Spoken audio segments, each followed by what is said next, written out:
In the Arizona desert, a detective needs to link a murderer to a crime scene. The only witnesses are two bean pods. A grotesque murder on a quiet beach has police baffled. A forensic geologist hopes to transform a spoonful of sand into a witness for the prosecution. After years of hunting for a clandestine grave, the only thing binding a killer to his victim is a tree root. In the past, rural landscapes have offered safe haven to murderers hoping to keep their crimes concealed. Now, thanks to the burgeoning fields of forensic botany and geology, the killer who puts his faith in nature's silence sows his own seeds of destruction.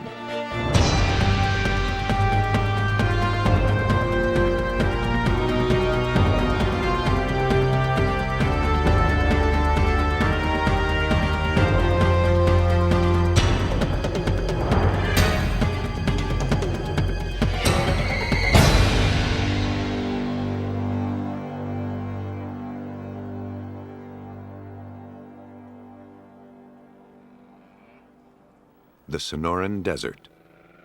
How many lives have been brutally ended in desolate landscapes like this one, with only an audience of trees to bear witness? Today, those unlikely observers are gaining a voice with which to expose the guilty. The Caterpillar Proving Grounds outside of Phoenix, Arizona, was a thrilling diversion for a man heading home one Sunday in May 1992. Cutting through a dry wash, he was struck by something out of place in the raw landscape.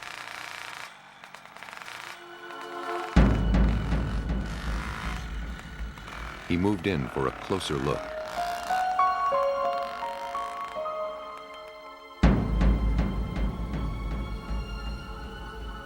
Face down, beneath a canopy of Palo Verde trees, lay the nude body of a woman.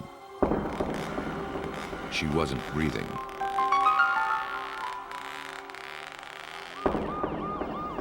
Officers from the Maricopa County Sheriff's Department arrived at the scene. From the condition of the body, it appeared the victim had been murdered within the last 12 hours. Her clothing was scattered nearby. Braided wire and shoelaces were wrapped around her wrists and ankles. It seemed the killer had spent some time with the victim before leaving her here.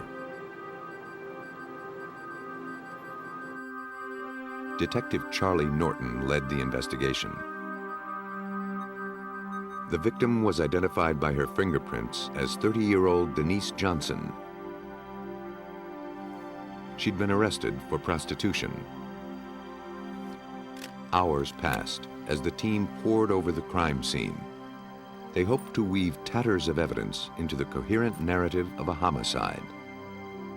She had a white t-shirt, just an undershirt, was wrapped around her neck, and it looked like maybe she had been strangled.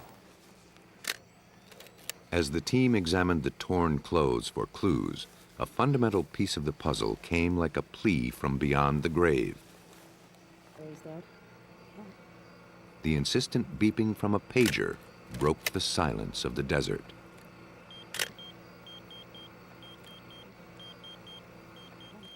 Was some friend, unaware of Johnson's fate, trying to reach her? Or was this the forgotten property of a careless killer? A court order was obtained and the pager company contacted. The owner of the pager was traced through its ID number. The pager subscriber was a fellow by the name of Earl Bogan, and he said that his son Mark had exclusive use of the pager because he didn't have any telephone communication, and basically that was the only way that the family had to get in touch with Mark. While police processed the crime scene, a man came forward with a statement. At 1:30 the previous morning, he'd noticed something odd, a white pickup truck with amber clearance lights, whipping out of the proving grounds. The driver ran a stop sign, then flew toward the interstate. Combined with the pager information, this eyewitness testimony would give Norton a leg up on the investigation.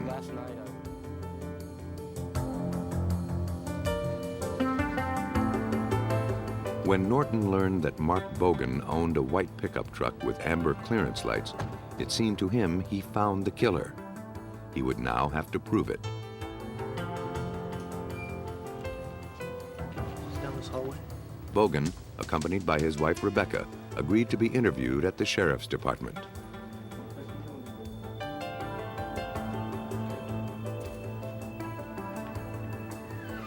I'm going to talk to her, I'm going to talk to her. In an interview with police, recreated here, Rebecca said that on the night of the murder, Mark came home at 2 a.m., his face bloodied and scratched. He told Rebecca he'd been in a bar brawl. But Bogan told police a different story. He claimed he'd picked up a hitchhiker who fit Denise Johnson's description and had sex with her in his truck. Bogan admitted lying to his wife because he knew she'd be disgusted with the truth. The story was coming together a bit too neatly for Norton, and he wondered whether Bogan was twisting the facts to fit the evidence. And I think somebody made contact with him and told him that the sheriff's office investigators were looking for him. So I think that kind of basically tipped him off, and he came up with this story. According to Bogan, after their encounter, he and the hitchhiker argued. He ordered her out of the truck, and as she left, she swiped his wallet and pager. Bogan chased her and fought to recover the wallet.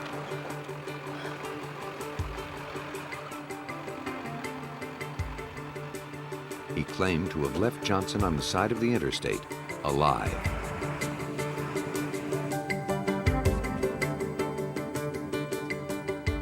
Norton suspected that Bogan was telling only half the story. I suspect probably that what Mark told me when I interviewed him, as far as picking her up, having an argument and so forth like that, I suspect all that's probably true. But the part that he left out is where it happened and that he ended up killing her.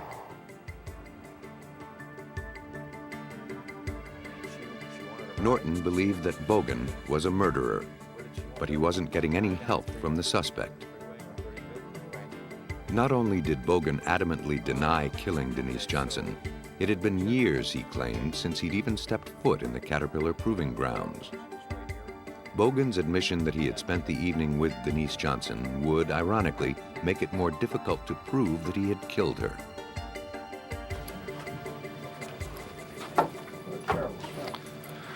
We got nothing on this guy. Everything that he's told us shuts down all of our whole case.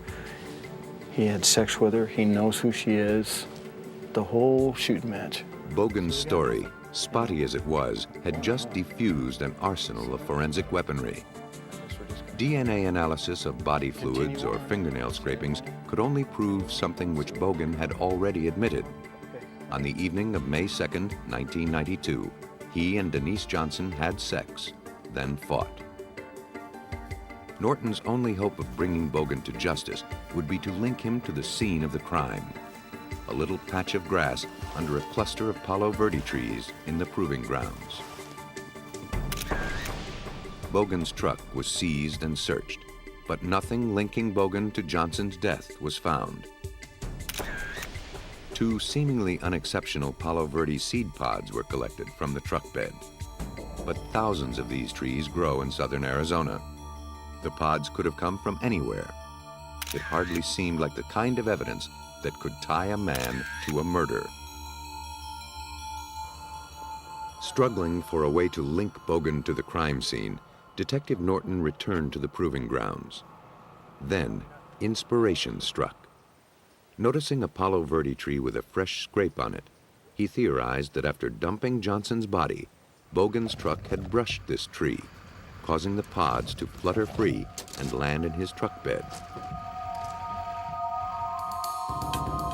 If DNA testing could prove that the pods in Bogan's truck matched the scarred tree, Norton and his colleagues would be able to dismantle Bogan's alibi. But there was a problem. The test they envisioned had never been done before. To catch a killer, Detective Norton approached Timothy Helenjaris, Associate Professor of Molecular Genetics at the University of Arizona. Norton wanted to determine whether there was enough variability in Palo Verde DNA to distinguish one tree from another. When I was contacted by the Sheriff's Department, they told me that they had some pods that were collected from the truck, and they thought they might have matched one of the trees at the site. They did remark that one of the trees had scrape marks, and so they had one particular tree in mind. So I asked them to collect pods from all the trees around the sites, but not to tell me which one was marked, and just to number them so it would be a blind study. Using a cutting-edge technique called rapids for randomly amplified polymorphic DNA, Helenjaris rendered genetic profiles of sample trees and pods. The results were surprising. Palo Verde DNA appeared to be as complex as the human code. It seemed that individual trees could be easily distinguished from one another. Dr. Helenjaris first confirmed that the pods from Bogan's truck were from the same tree. He then compared that profile with DNA profiles from a lineup of 11 trees at the crime scene. When we then informed the Sheriff's Department of which numbered tree it was, it turned out to be the one that in fact had the scrape marks on it that they were suspicious of to start with. So we felt pretty confident with our result there. The noose was tightening around Mark Bogan's neck. He was arrested and a court date set. Armed with Helenjaris' findings, the prosecution was eager to confront the defendant with the silent testimony of a Palo Verde tree. But Bogan wasn't going down without a fight.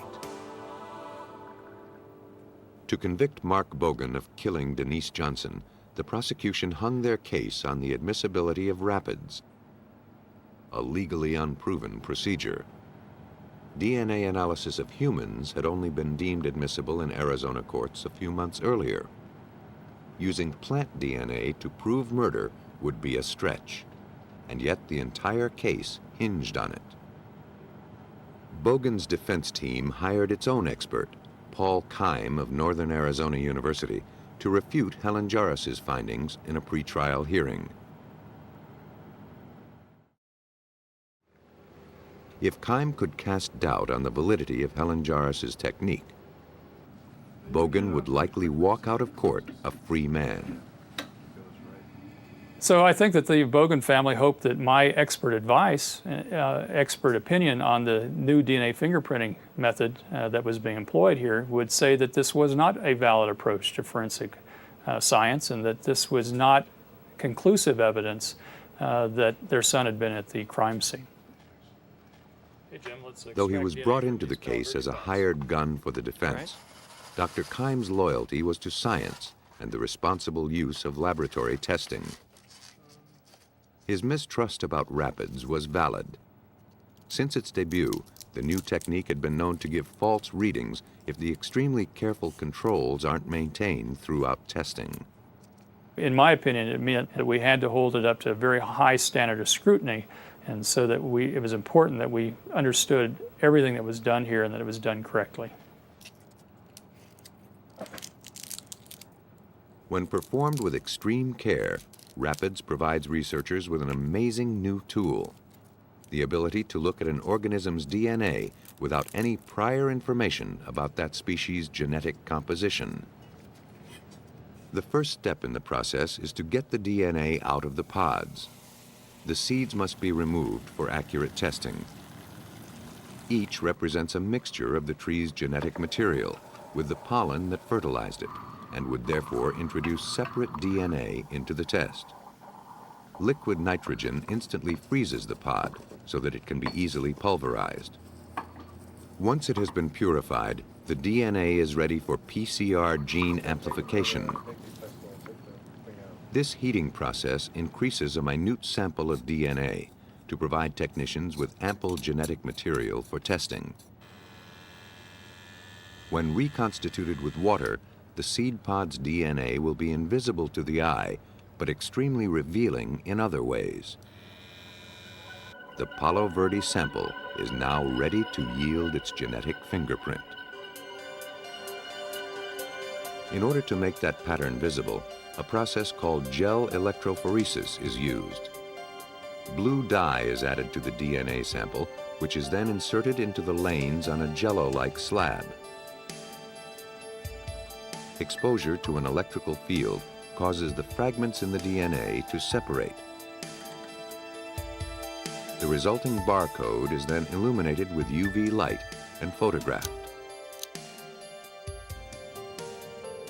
When hired by Bogan's defense team, Keim had been skeptical about Rapid's ability to conclusively differentiate between Palo Verde trees.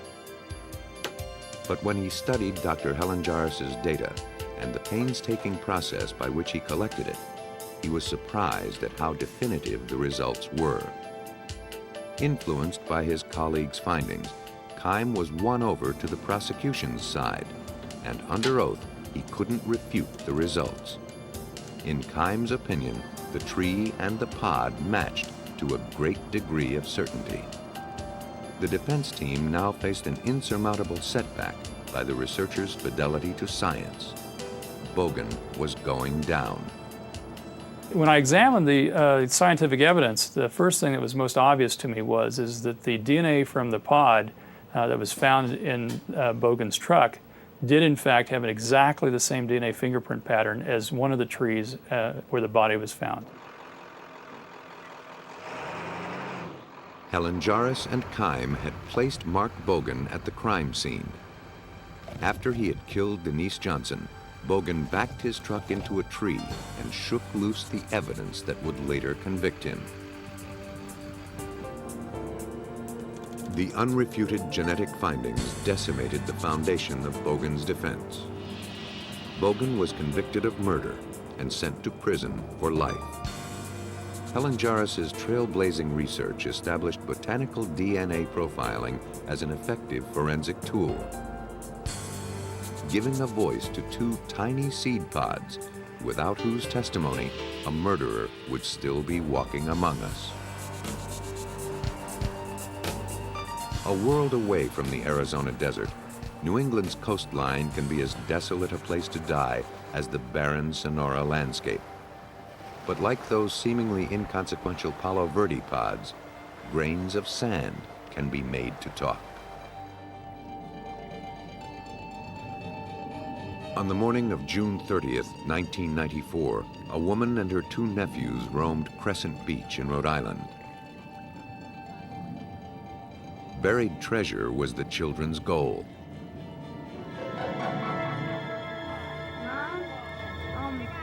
What they found instead seemed to have been buried alive.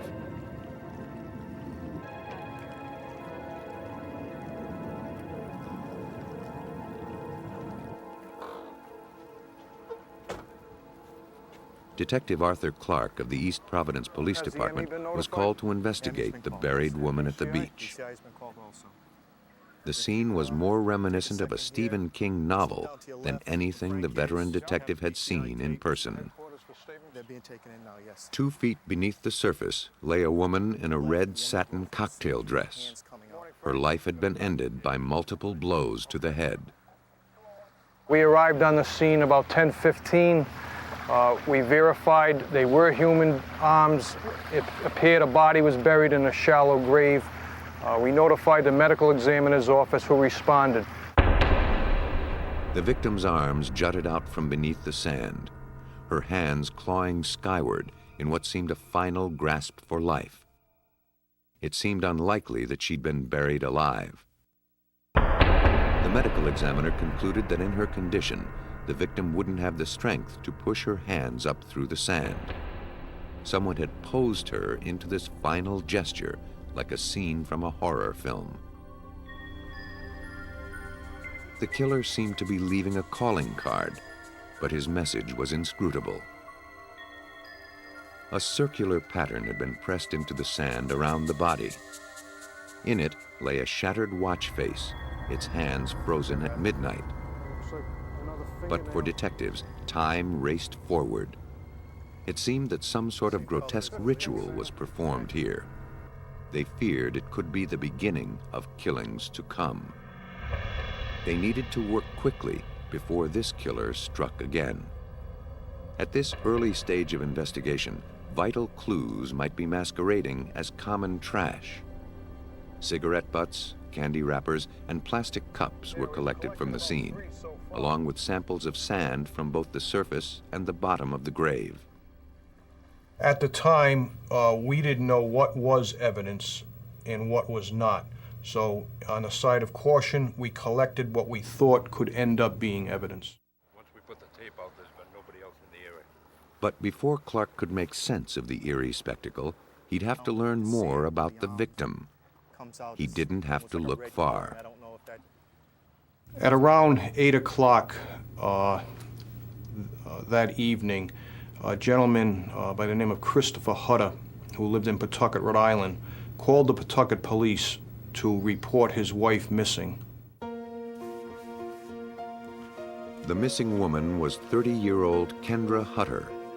From a photograph, Clark recognized her as the murder victim. According to her husband, Kendra and he had lived more like roommates than lovers. Beyond the facade of domestic contentment dwelt a loveless marriage, bound together by financial need and parental obligation.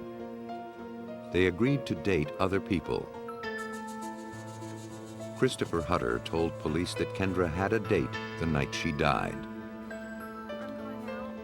Police later learned she met him through a personal ad. The divorced white male described himself as a cheerful, attractive father. Hoping to add a dash of romance to her life, she contacted him and they arranged for a date. On the night of June 29th, Kendra scribbled the man's name and phone number for her husband. The card read, Gary. Detective Clark identified Gary as Gary Tassone, a truck driver who lived with his mother and brother in Cumberland. He told police that he'd had 3 dates with Kendra Hutter, but denied having been with her on the night of her murder. The personable Tassone did his best to help Clark, telling police that he knew Kendra and her husband were having marital trouble. He suggested that perhaps the disgruntled Christopher Hutter was the murderer. When Tassone told Clark he'd been to the beach where the body was found, Clark asked him to come to the station to continue questioning. After taking his first statement, there were several things that didn't jive. There were some inconsistencies in what he told us and what we had learned up until then. In an interview with police, recreated here, Tassone adamantly denied having been with Kendra Hutter the night of the murder. As the interview wore on, however, he revised his story. He admitted he'd been on a date with her that night, but dropped her off around 11 o'clock. But that contradicted what Kendra's husband reported. According to him, Kendra never made it home that night. As far as they could tell, Tassone was the last person to see the victim alive. The detectives pressed on. Detective Bilodeau and I spoke to him on and off for about 4 hours that evening. He never displayed any signs of emotion. He spoke very well. He was articulate, polite, cool, calm. He was not nervous at all. Pretty just matter of fact. Clark continued to question Tassone, and as the interview moved into its 5th grueling hour, Tassone finally offered up an account. He and Kendra had been building sand castles when a noise startled him, causing him to inadvertently strike her in the head. In a panic, he buried the body in the sand.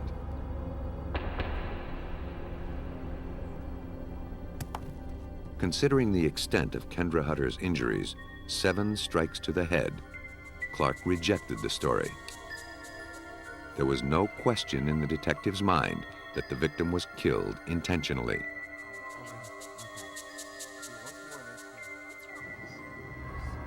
What is it? What's wrong? We don't know why she was murdered, but it was no accident. On the surface, it seemed that Tassone was beginning to cooperate, but his statement made no sense, and Clark didn't know what to make of it. The tale he told of accidental death was far-fetched and implausible, but probably reflected a skewed version of what really happened. From what Clark had already learned of the case, Tassone was sprinkling his narrative with blatant lies. The resulting story was more confusion than confession. If only Clark could sift through the fantasy and get to the truth, he'd have the case sewn up.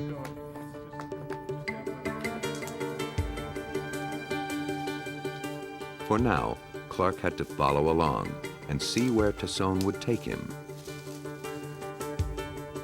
Under the guise of cooperation, the suspect led police to a roadside embankment where he said he ditched the shovel. It seemed like just another delay tactic, but a shovel did indeed turn up.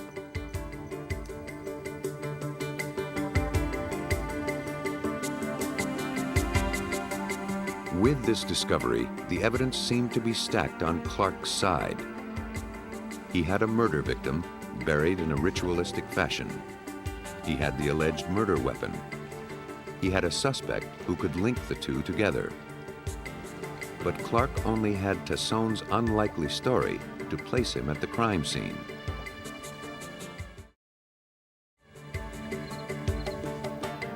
To make the charges stick, he needed to construct a more coherent account of what happened. Armed with a warrant, police searched Tassone's car. The findings were slim, amounting to little more than a scattering of sand. It seemed Clark had found all the evidence there was to find. It was time to go to court. But at the start of the criminal trial in January of 1997, Tassone began to backpedal. Claiming to have been coerced into confession in exchange for immunity, Tassone recanted his story and explained away the sand in his trunk as having come from an evening with another woman at the beach. The shovel, he said, was just a shovel. Police couldn't disprove it. Suddenly, Detective Clark found the tide was turning against him. Without Gary Tassone's confession, Detective Clark and the Rhode Island police had to treat the case as if they'd never had a confession at all. To link Tassone to the crime scene, Clark needed solid evidence, but all he had was a handful of sand.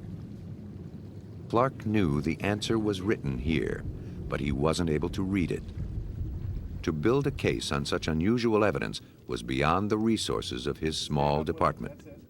He had to call in the experts. He sent the physical evidence to the FBI's Forensic Geology Lab, the only one of its kind in the country.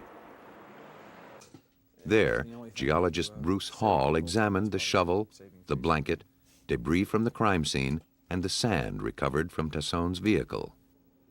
The contributor, East Providence, Rhode Island, asked that we compare any soil or sand recovered from any of those items with some known samples of sand that they had recovered from the crime scene. In this situation, it was a beach. To see the past in a grain of sand, that is Hall's mission. Each grain is a world unto itself, differing not only across continents, but across the length and breadth of a shoreline as well. Every child knows that sand on the surface of a beach is different from sand below. But what few criminals realize is that these differences can be measured and compared. We have known soil samples from the grave. We have some, because it is a grave, we're dealing in 3 dimensions. We have some that were taken a number of different locations on the surface of the earth. As now we have a profile, if you will. We've got a hole in the ground that may be 1, 2, 3 foot deep. We have a number of samples now from various depths. If the grains of sand found in the suspect's car came from the bottom of the excavated grave rather than the beach surface, as Tassone claimed, Hall would soon find out. To catch Tesson, Hall concentrated on the sand samples taken from the bottom of the victim's grave. If sand on any of Tesson's possessions matched it, Clark would have his case. Geologic examination takes a three-pronged approach. Samples are compared according to color, texture, and composition. The analysis begins with a careful look at color. This first test requires no sophisticated equipment, but it's essential for ruling out samples that would have no bearing on Tesson's case. Would view these under a number of different lighting conditions, daylight, again, fluorescent light, incandescent light, and compare their color. This soil representing soil recovered from the shovel, dissimilar to that collected from the beach. The blanket, again, at arm's length, we can see there's a color difference. This soil did not originate from the same source as the known soil. However, when we take a look at the soil from a vehicle, they're strikingly similar with respect to color. The color comparison demonstrated that, judging from the sand grain evidence, the shovel may not have been involved in the crime. Or Tesson may have used it elsewhere before ditching it. It seemed like just another red herring Tesson threw out to get police off his scent. Tesson won that battle, but not the war. The sand from his car matched the color of the sand collected from the bottom of the grave. Hall moved on to phase 2 with this sample, analyzing texture. The sand is rinsed with water and exposed to ultrasonic waves, which vibrate off any silt or clay clinging to the sample. The sample is dried and placed under a stereo microscope. Now, Hall looks at the size and texture of the grains. A well-sorted sample consists of same-sized grains, like table salt, whereas a poorly sorted sample contains a variety of sizes, like a can of mixed nuts. Hall also looks at the shapes of the individual grains. Are they round, angular, or oval, for example? In the sand from Tesson's car, the grains were mixed consistently. The sample was said to be well sorted and made up of well-rounded grains. So was the sample taken from the bottom of the grave. The walls were closing in on Gary Tesson, but Hall still had one more test to perform.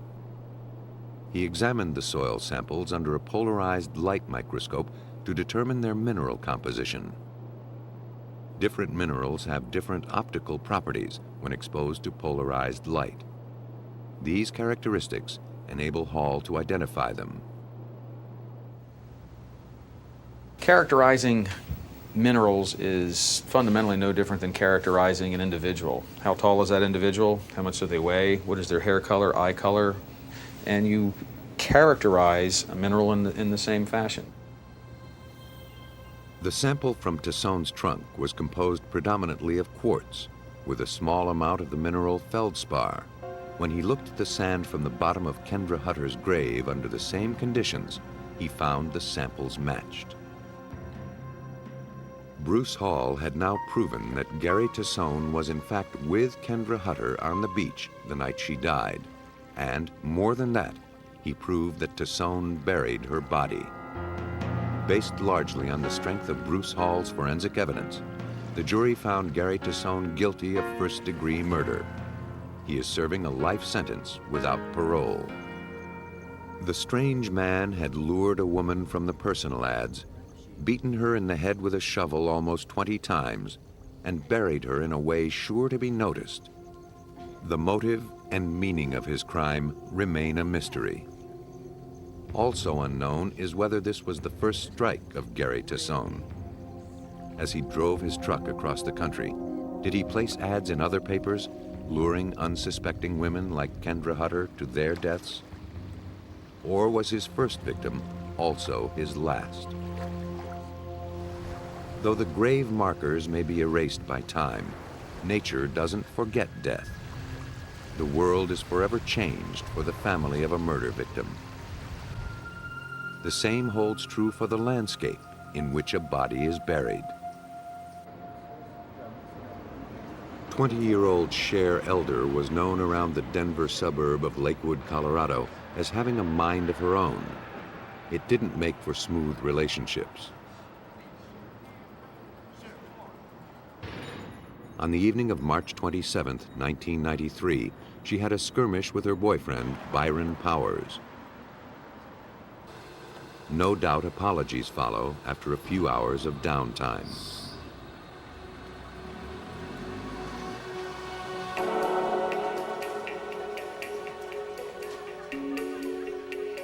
To blow off some steam, Cher caught a ride to Central City, a seedy gambling town 1 hour's drive into the Rockies.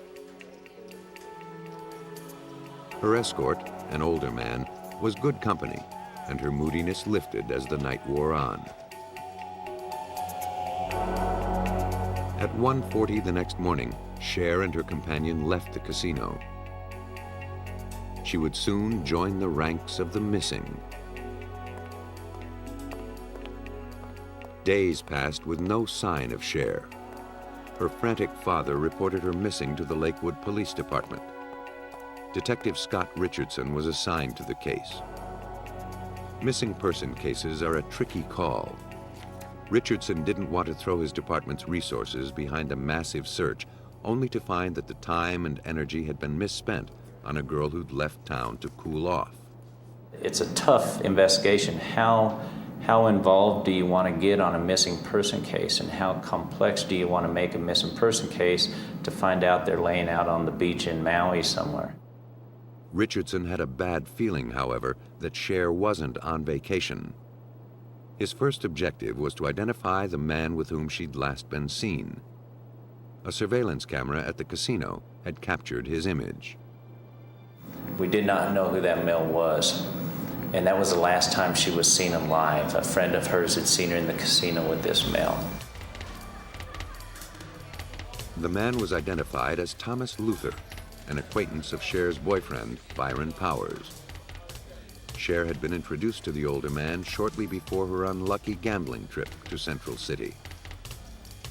The more he learned about Thomas Luther, the more Richardson sensed that he was no longer looking for a missing person. He was now looking for a body. In Thomas Luther, Cher had picked the wrong shoulder to cry on. A known sex offender, Luther was fresh off a 10-year prison sentence for attacking and raping a young woman.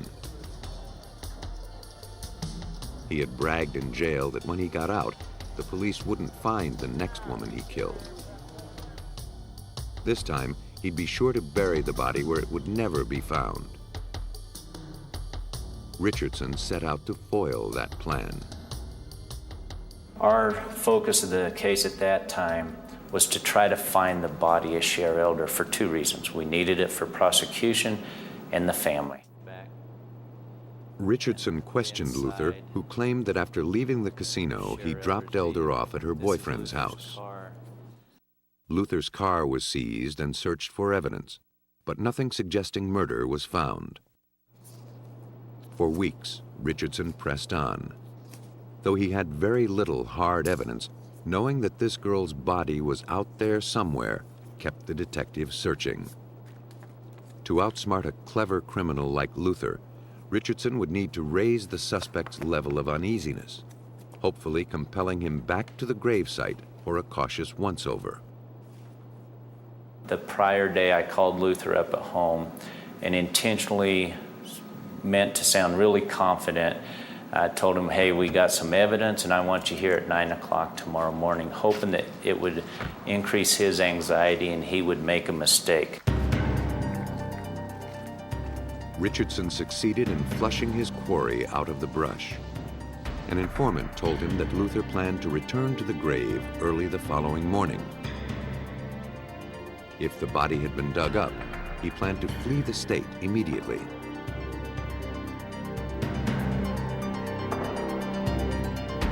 Meanwhile, undercover officers cast a wide net over the metropolitan Denver area, tailing Luther's acquaintances and scouting major roads.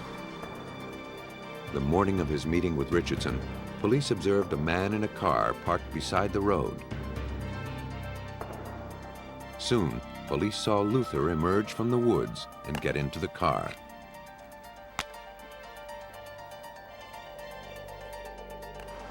He proceeded to his meeting with Richardson, cocky with the knowledge that his pursuer was bluffing. Without a body, Richardson couldn't hold Luther. He was bound by law to release him and his car.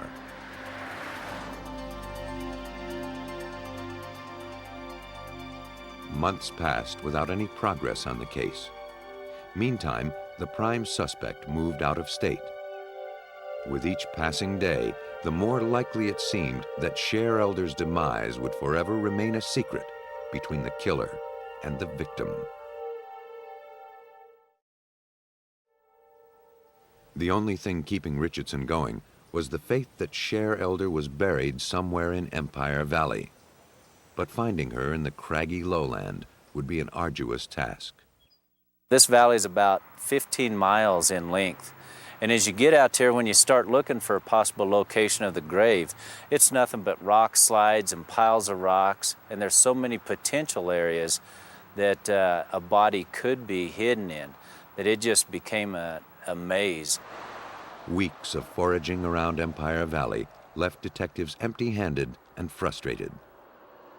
Finding Cher Elder's body in this rough terrain required a kind of expertise that would tax the resources of almost any police department.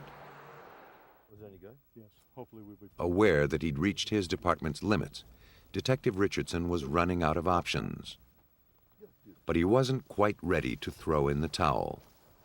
The relentless detective had one final inspiration.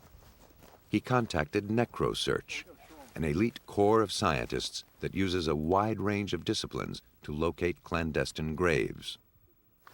NecroSearch exists because a group of law enforcement officers and scientists got together and figured there had to be a better way to find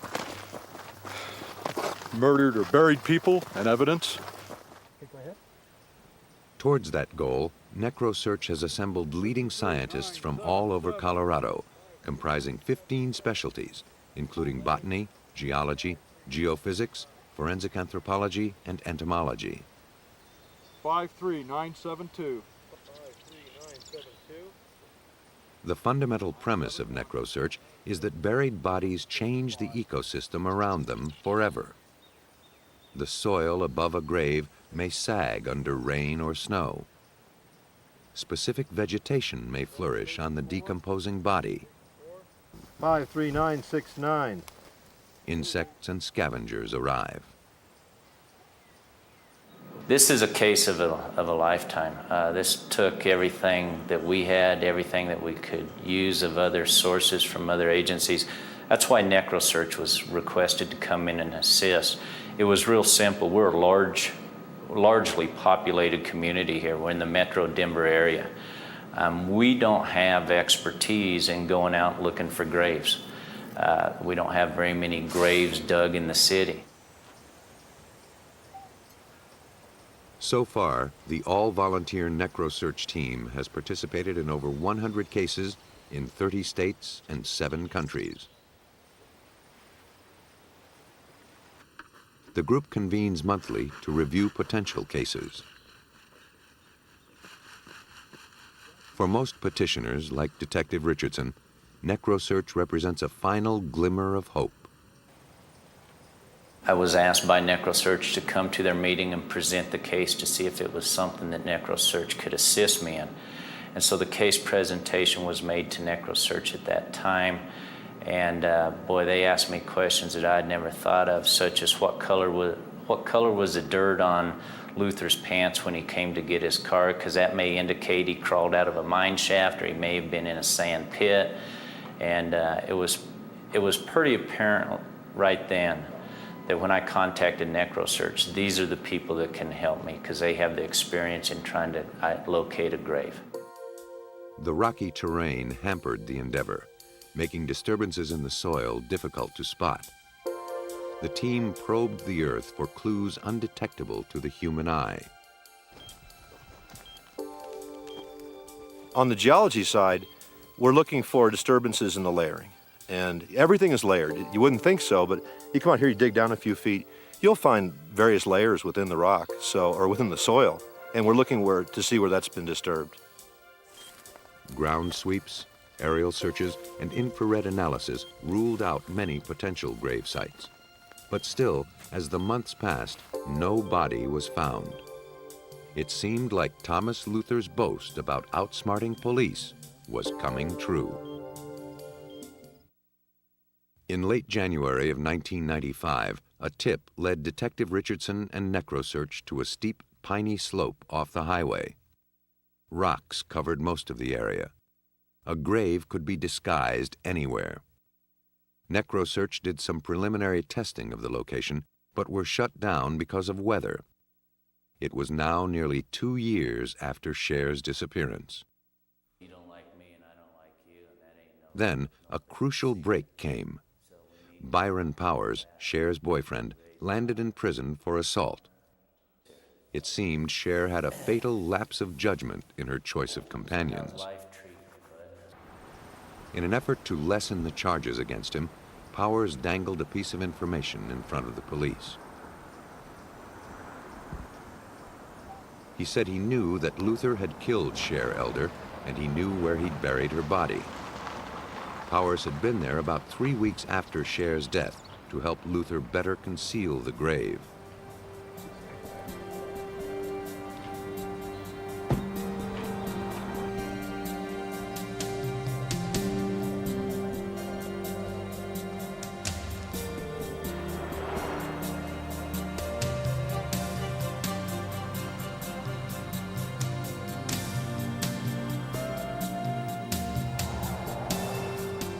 Powers directed Richardson right past the point where the NecroSearch team had given up. Unlike most killers who hastily dump bodies downhill, Luther had taken his time in selecting a grave that would seem an improbable choice to police. What we ultimately learned is that Thomas Luther carried the body of Cher Elder straight up a hillside by a rock slide and went uphill, which is uncommon.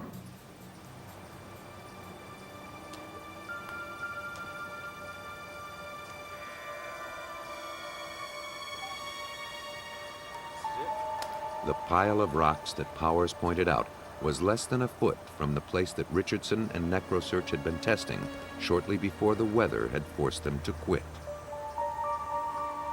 We were 2 inches from the body of Cher Elder when we quit digging the first time. We went back, excavated to remove the body of Cher Elder. As if setting up an archaeological excavation, the team established a grid and embarked upon an old-style dig. Laboriously, the team scraped soil 10 centimeters at a time. Archaeologist Steve Ireland was part of the search for Cher Elder's remains. There, the initial 2 or 3 inches of ground was frozen. It was, January or February, as I recall. And so there we had to use a pick in order to get that top couple of inches, which was frozen off. After 4 days and 2 feet of digging, the team reached bone. Excavated with fine hand tools like whisk brooms, toothbrushes, and bamboo sticks, the remains of a body finally took shape in the frozen soil.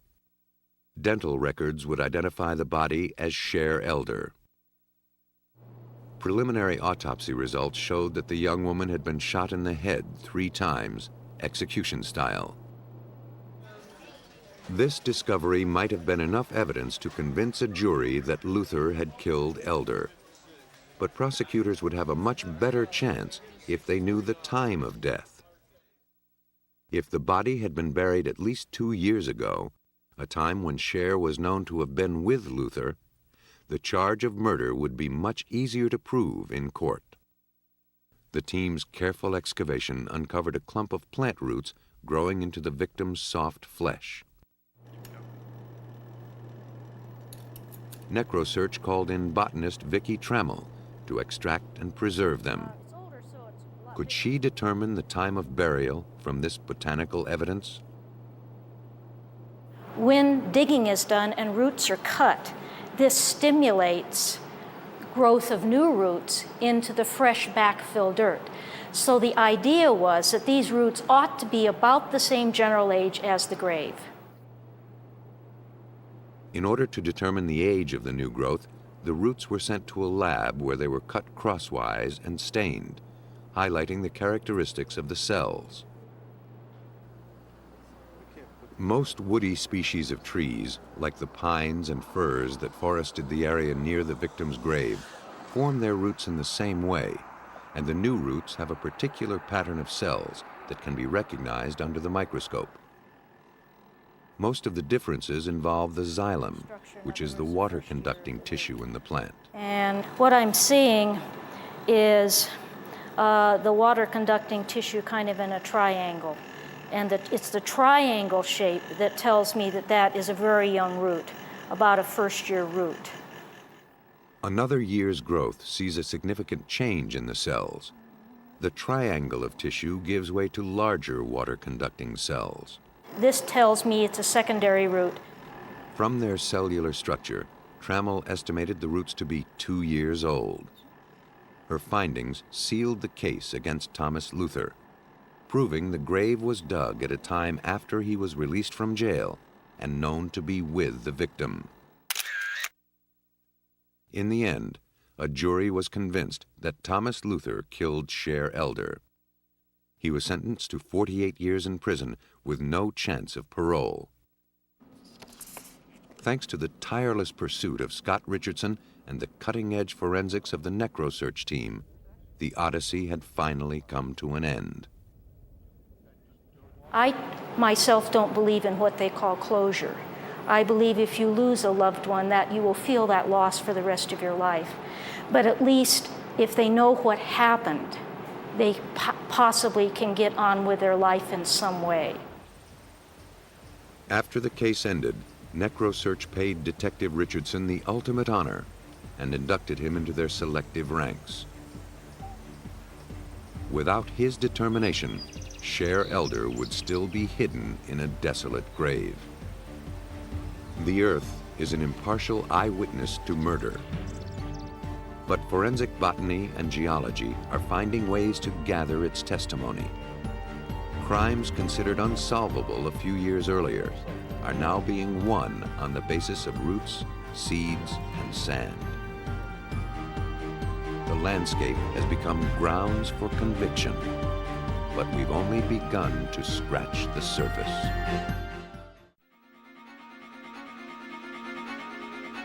A car bomb hurls investigators down a dark and twisted path.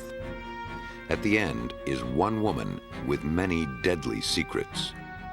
A bustling emergency room is brought to its knees with the arrival of a dying woman. Scientists try to determine what might have turned her blood to toxic gas. A Florida family is mysteriously sickened. The mother suffers a lingering death. Before police can catch the killer, they must first find the source of the poison. The most subtle of killers is absolutely silent, working from the inside out to turn its victim's body against itself. When chemistry goes wrong, scientists struggle to determine what constitutes a lethal dosage.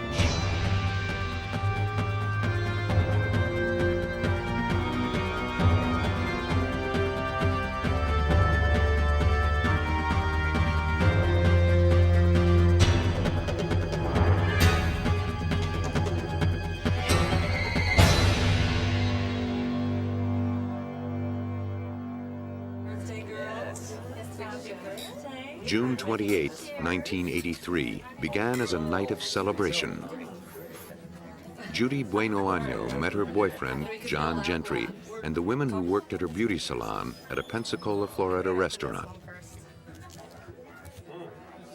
They gathered to present one of the employees with a pendant in honor of her birthday. As the dinner was finished and the party wore down, Judy suggested that John go to the liquor store for some champagne so they could continue celebrating elsewhere.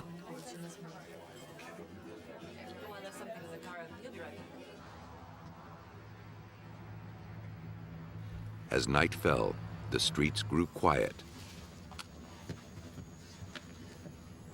But the silence would be shattered in an instant.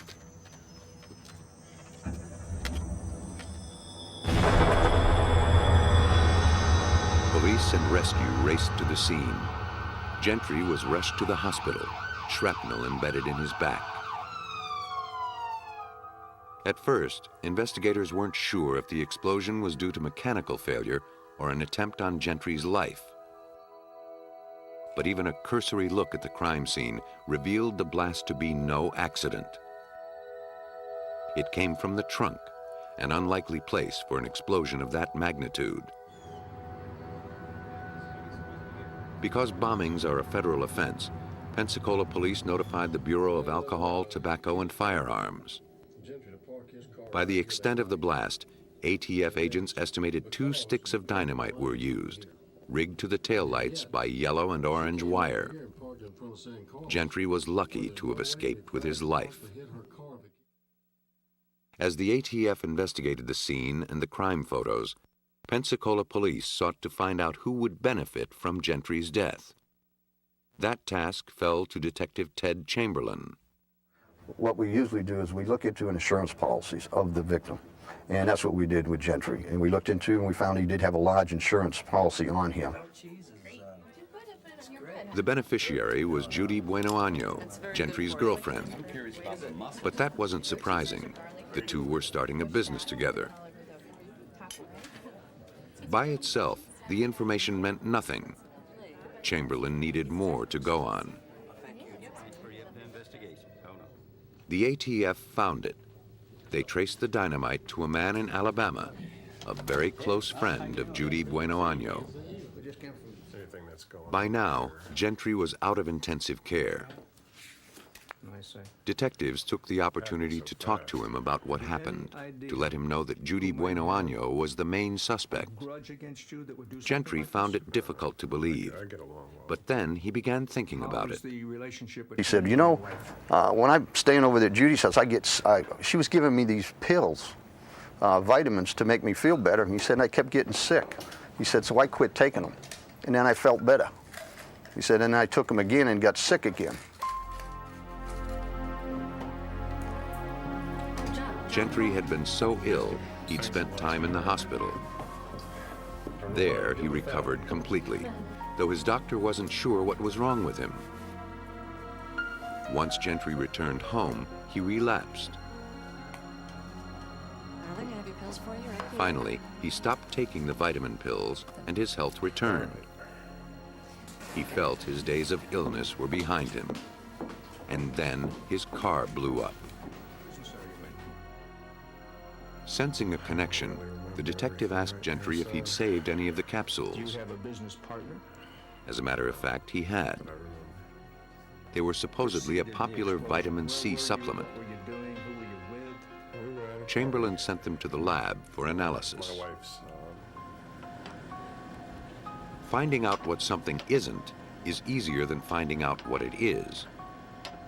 The process of elimination began with a comparison of the capsules with vitamin C.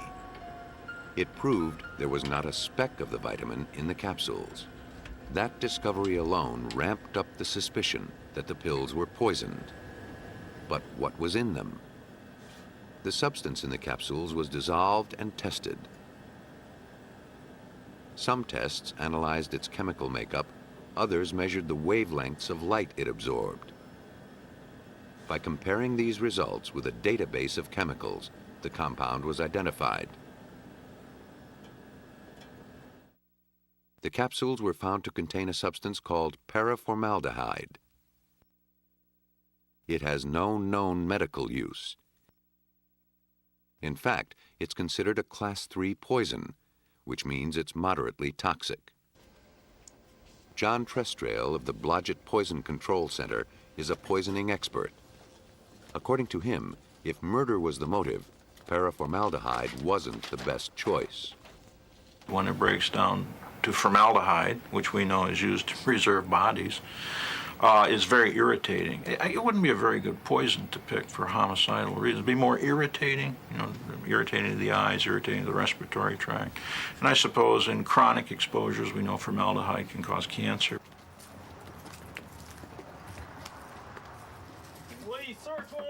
Gentry's story, bolstered by the tampered pills and the explosion, gave Chamberlain ample grounds to obtain search warrants for Bueno Año's home and beauty salon. At her house, they found more vitamin capsules. Coming right up.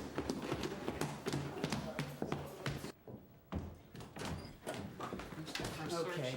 I'll check the closet. Yeah, I had something like that when I was a kid. Basket. Oh, I got something.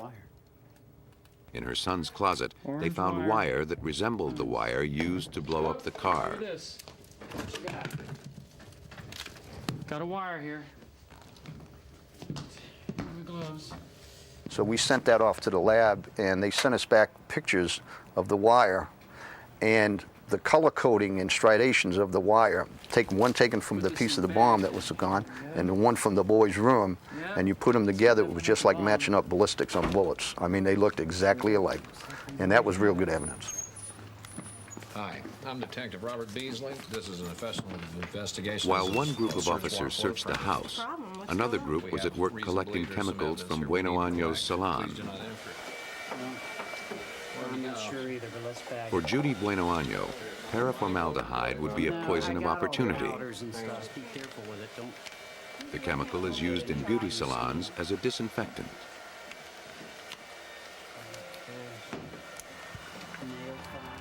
With evidence of the bomb and the poison, police had ample grounds to arrest her on suspicion. The bombing made her a suspect in a federal crime. The ATF's jurisdiction stretched beyond Florida to all 50 states. Having failed at both poisoning and blowing up her lover, Bueno Año seemed like a two-time loser.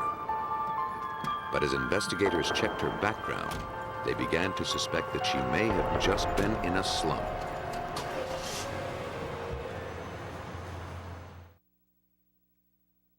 As news of Judy Bueno Año's arrest spread, Detective Chamberlain received a call from the mother of one of her ex-boyfriends in Alabama, a man named Bobby Joe Morris, a man who had died mysteriously. Her son and Judy lived together, and she had a very strong suspicion that he didn't die of natural causes, that she had poisoned or killed her son.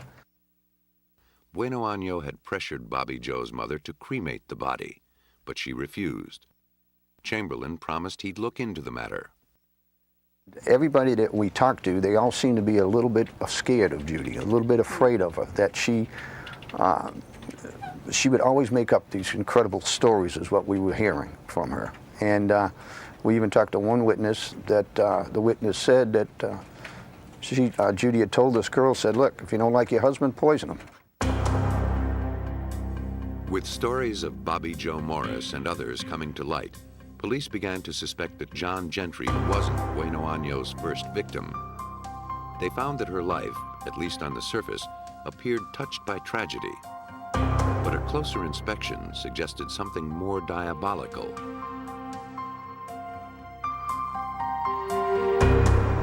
Judy lost her husband, James Goodyear, in 1971. 3 months after he returned from Vietnam, he lapsed into delirium and died. What a great day for a stakeout. After his death, Judy changed her name from Judy Goodyear to Judy Bueno Año, the Spanish translation of her husband's surname. The deeper Chamberlain dug, the darker Judy's past became. Bodies were beginning to tumble out of her closet. You'd open up one door and go in, and it would lead to about 5 or 6 more doors. That was the problem with her. You know, it just didn't look like it was ever going to stop. You know, we kept finding bodies everywhere. One of those bodies was her own son, Michael Goodyear. He joined the Army in 1979. Shortly after visiting his mother while on leave, he became ill. Tests showed exposure to arsenic. Because his job involved working with the substance, it was assumed that he'd inadvertently ingested some. He soon began to lose the use of his arms and legs, and he was discharged. His first day home, Judy and her youngest son took Michael on a canoe trip near their home. Despite the fact that Michael wore heavy braces, he had no life jacket. In the middle of the lake, the boat capsized and Michael drowned. Back then, it seemed like a tragic, if stupid, accident. But now, Chamberlain wasn't so certain. Too many men in Judy Bueno Año's life had come to an untimely end. A sinister pattern was taking shape. While Judy awaited her day in court for the attempted murder of John Gentry, Chamberlain gathered evidence of homicide she may have gotten away with, at least so far. He learned that Judy's husband, James Goodyear, showed symptoms consistent with any number of illnesses, among them arsenic poisoning. If he was poisoned, the evidence was buried with him.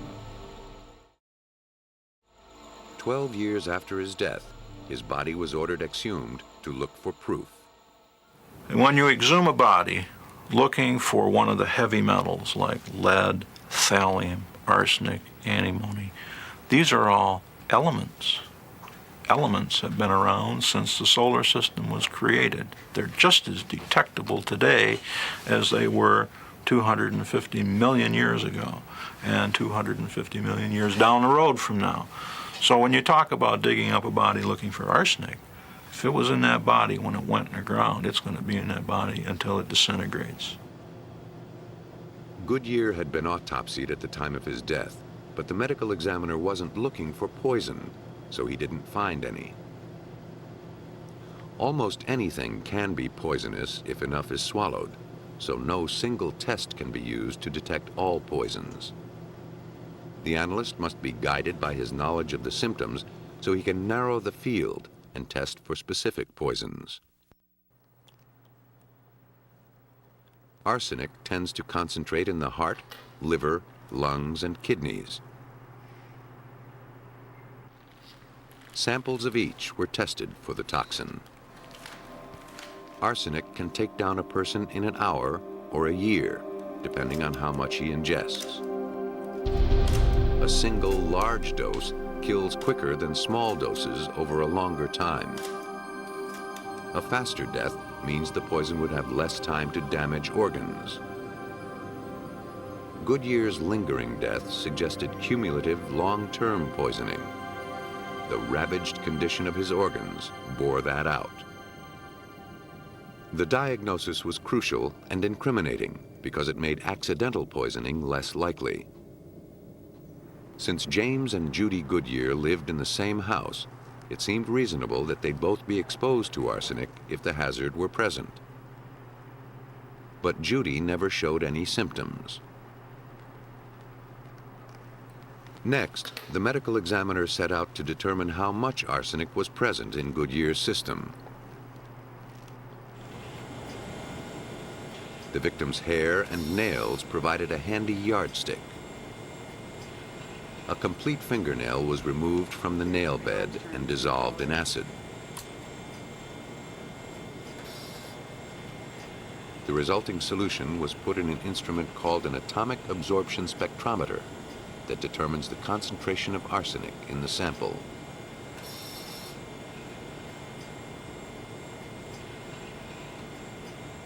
The amount of arsenic a person swallows is proportional to the amount in the victim's hair and nails. The medical examiner could tell that the levels were too high to have come from the environment. And since hair grows at a set rate, he could use it to see how long Goodyear had been given the poison. He determined that the contaminated portion of the hair was consistent with 3 months' growth. James Goodyear had been home from the Navy 3 months before he died. The evidence suggested that Judy had wasted no time doing away with her husband. Shortly after James Goodyear's autopsy, Judy's boyfriend and second suspected victim, Bobby Joe Morris, was exhumed. His hair and nails contained enough arsenic to kill 11 men. It appeared that over a 12-year period, Judy Bueno Año managed to fatally poison 2 men and poison and drown a third. Other men in her life had also met mysterious ends, but she was never prosecuted for their deaths. The motive in every case was insurance money. Ironically, it was the one who got away, John Gentry, that ultimately exposed her deadly game. Her botched attempt to poison him forced her to resort to using a bomb. On the surface, the choice may seem bizarre, but to poison expert John Trestrail, the difference between bombs and poisons is only a matter of degree. I personally believe there's a great similarity between the psychological profile of a bomber and a poisoner. Because what is a poison other than a chemical bomb? It doesn't make any noise. The effect is the same. You blow up the victim. Poisoning is more subtle and may at first go undetected. But there's no statute of limitations on murder, and poison leaves its traces for a very long time. One clue is all it takes to expose the truth. And of course, every poisoner looks for the perfect poison that's undetectable. And my answer is, what would you call it? If it's got a name, don't you have to see something to name it? And if you see it, is it not detectable? So there is no perfect, non-detectable poison. Judy Bueno Año received 12 years for bombing Gentry's car, life in prison for the drowning death of her son, and is on death row for poisoning her husband. For the death of Bobby Joe Morris, there was simply no punishment left to give her. She is one of only 48 women ever sentenced to death in the United States. It took years for Bueno Año's methodical poisonings to catch up with her, but once her villainy was revealed, the evidence was irrefutable. Across the country, scientists faced a more perplexing dilemma. How could the body of a dying woman poison the staff of an emergency room? Just after 8 p.m. on February 9, 1994, paramedics whisked 31-year-old Gloria Ramirez into the emergency room at California's Riverside Hospital. Her boyfriend called because she collapsed and had trouble breathing. The paramedics related to the ER staff that the patient had cervical cancer, but she hadn't yet begun chemotherapy. In fact, there was nothing in her record to prepare the ER for what was to come. When Ramirez arrived at the emergency room, she already had an oxygen mask on her face. Then her heart rhythm began to fluctuate, and the staff tried to shock it back to normal. It wasn't working. A nurse drew blood to run some tests.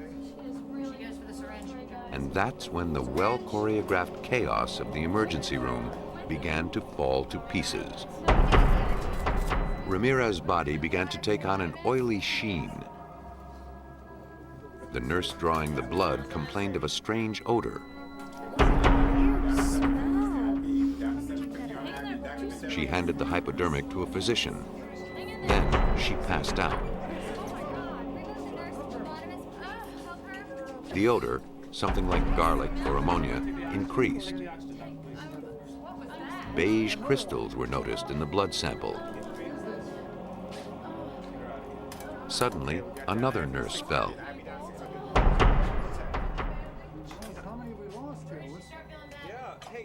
In short order, another nurse became dizzy and went to the nurses' station to rest. There, she lost consciousness. Her arms and legs began to shake uncontrollably. Occasionally, she'd stop breathing. Then one of the doctors succumbed. Ramirez was still not stabilized. An emergency was declared as attendants rushed in to clear the collapsing staff and attend to Ramirez.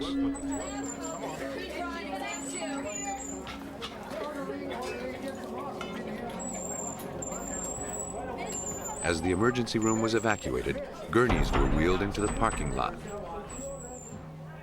Unable to cope with the bizarre onslaught, Riverside sent its staff and patients to other hospitals. The caregivers suddenly became the patients. Bedlam ruled, and at its center lay a helpless, dying woman.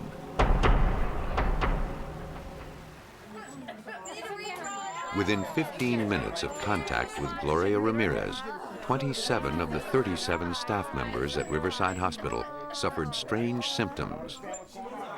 Respiratory therapist Maureen Welch was one of them. After I awoke, outside was very sick. Uncontrollable tremors, nausea, retching, difficulty breathing. My vision felt kind of limited at that time. I could only see things close to me.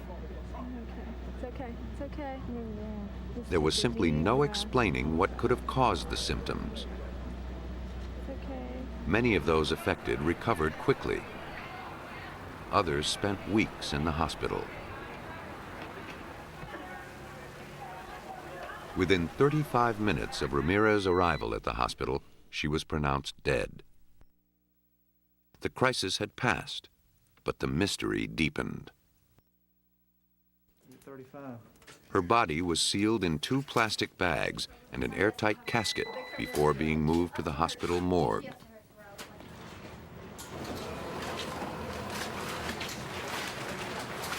To find the cause of the catastrophe, the Riverside Hazardous Materials, or HAZMAT team, arrived suited for battle. Ductwork, sewage lines, plumbing, and waste disposal were thoroughly checked. The air in the emergency room was electronically sniffed for toxic gases, solvents, or chemicals. Nothing was overlooked, and nothing could explain what happened. Once the emergency room was given a clean bill of health, suspicions turned to the patient. An autopsy revealed nothing extraordinary. Gloria Ramirez died of kidney failure as a result of her cancer. Dissatisfied with the findings and desperate for an explanation, hospital officials sent blood and tissue samples from Ramirez to Lawrence Livermore National Laboratory, 60 miles east of San Francisco. Solvents were added to Ramirez's blood sample. Organic chemicals in the blood were dissolved, leaving water and blood cells behind. The result is a highly concentrated extract of the chemicals in the blood. Brian Andresen is the director of the center. Here in our laboratory are very precise analytical tools that allow us to look at every chemical that we extracted from the blood sample and actually determine the chemical structure and even get concentrations, all down at ultra low concentrations. Identifying the chemicals took a 2-pronged approach. First, the extract of Ramirez's blood was heated in a gas chromatograph until it vaporized. Because every chemical vaporizes at a different rate, the components separated.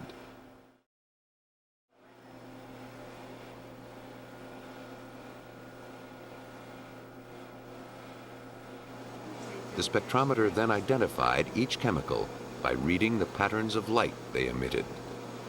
The results were then plotted on a computer in the form of peaks and valleys. What would Ramirez's blood reveal?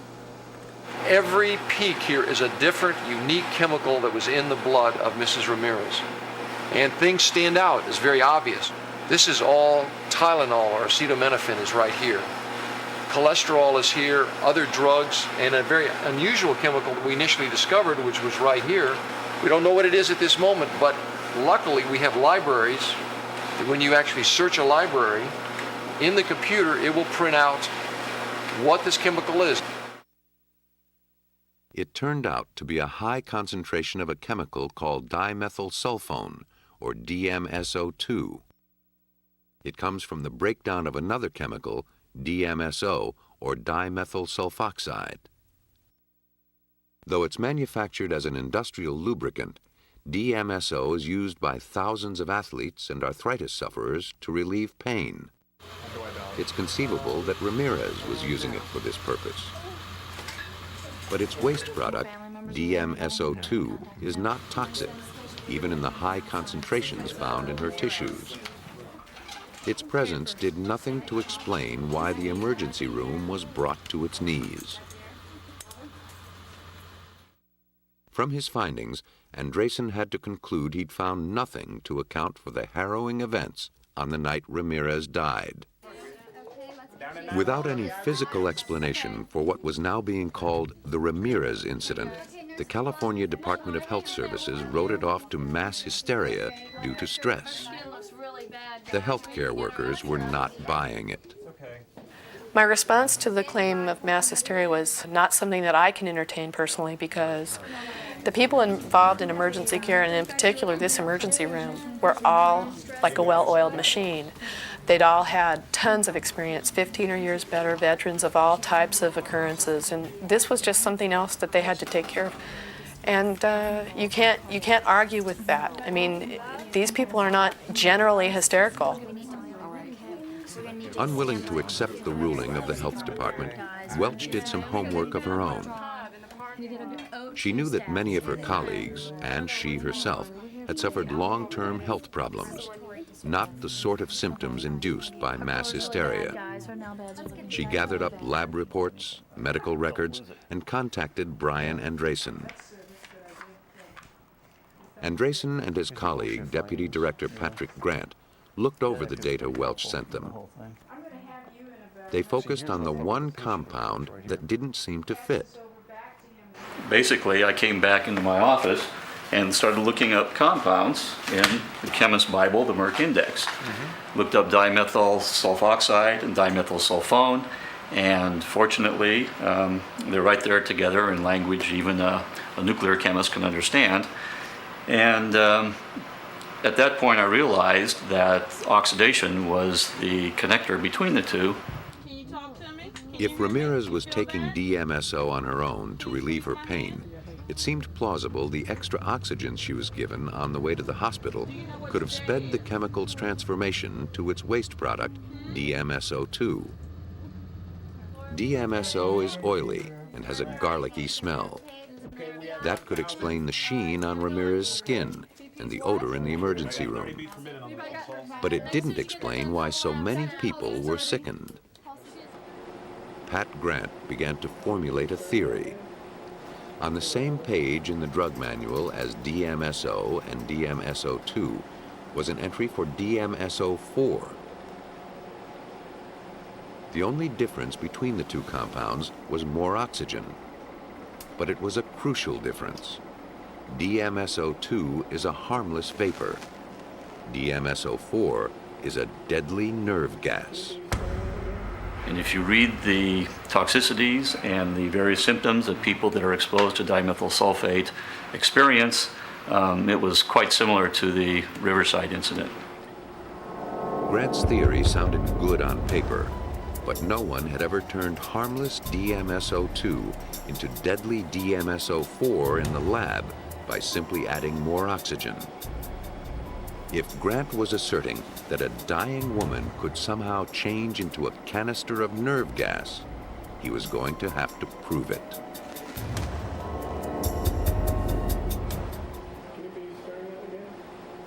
The scientists at Lawrence Livermore National Laboratory had a daunting task ahead of them.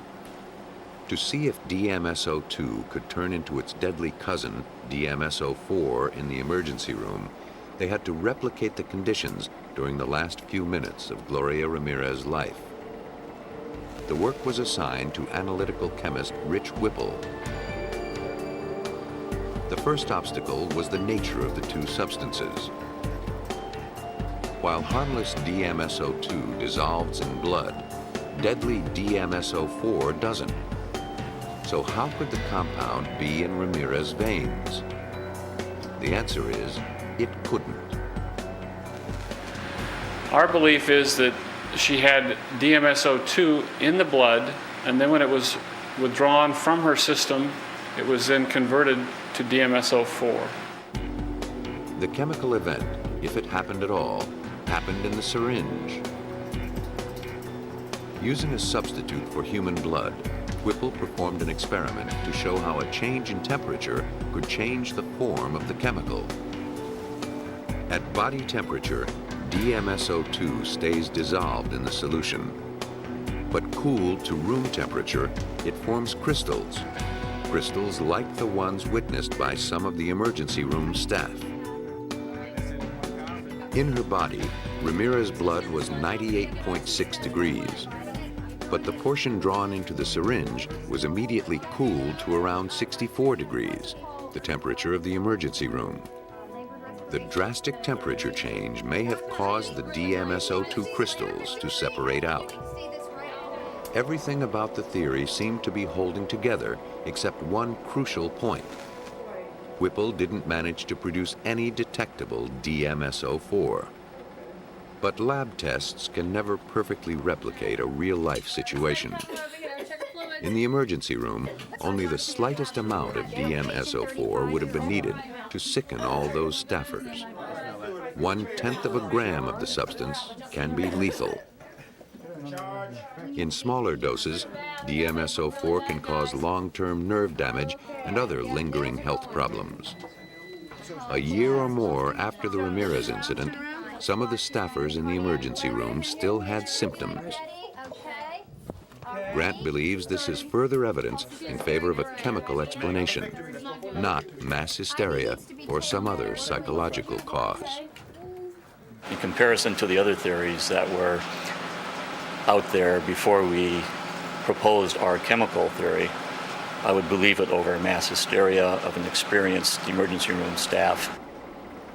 Though Grant's findings are generally accepted, many scientists await further proof before they're convinced.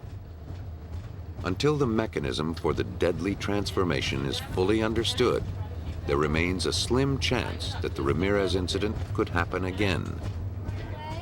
The events in Riverside's emergency room highlight how toxic hazards can come from the least likely sources. That's a fact poisoners use to their advantage. Since anything can be a poison, the killer can hide his weapon in plain sight. At 7 a.m., October 23, 1988, Peggy Carr arrived at a restaurant in Alturas, Florida, where she worked as a waitress. As she waited for her shift to start, she began to feel ill. Soon, her legs started to burn, and pain racked her chest. She thought she was having a heart attack.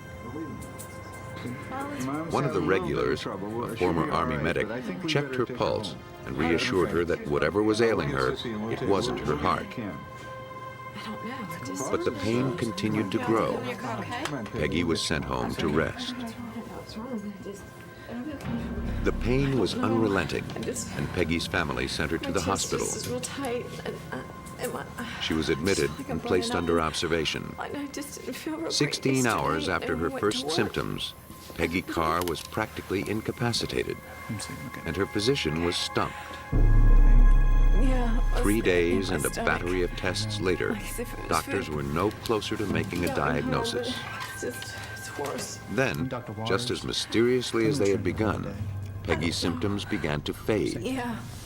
She was sent home. And my chest is real tight. But within a week, the crushing pain gripped her again. She was rushed back to the hospital.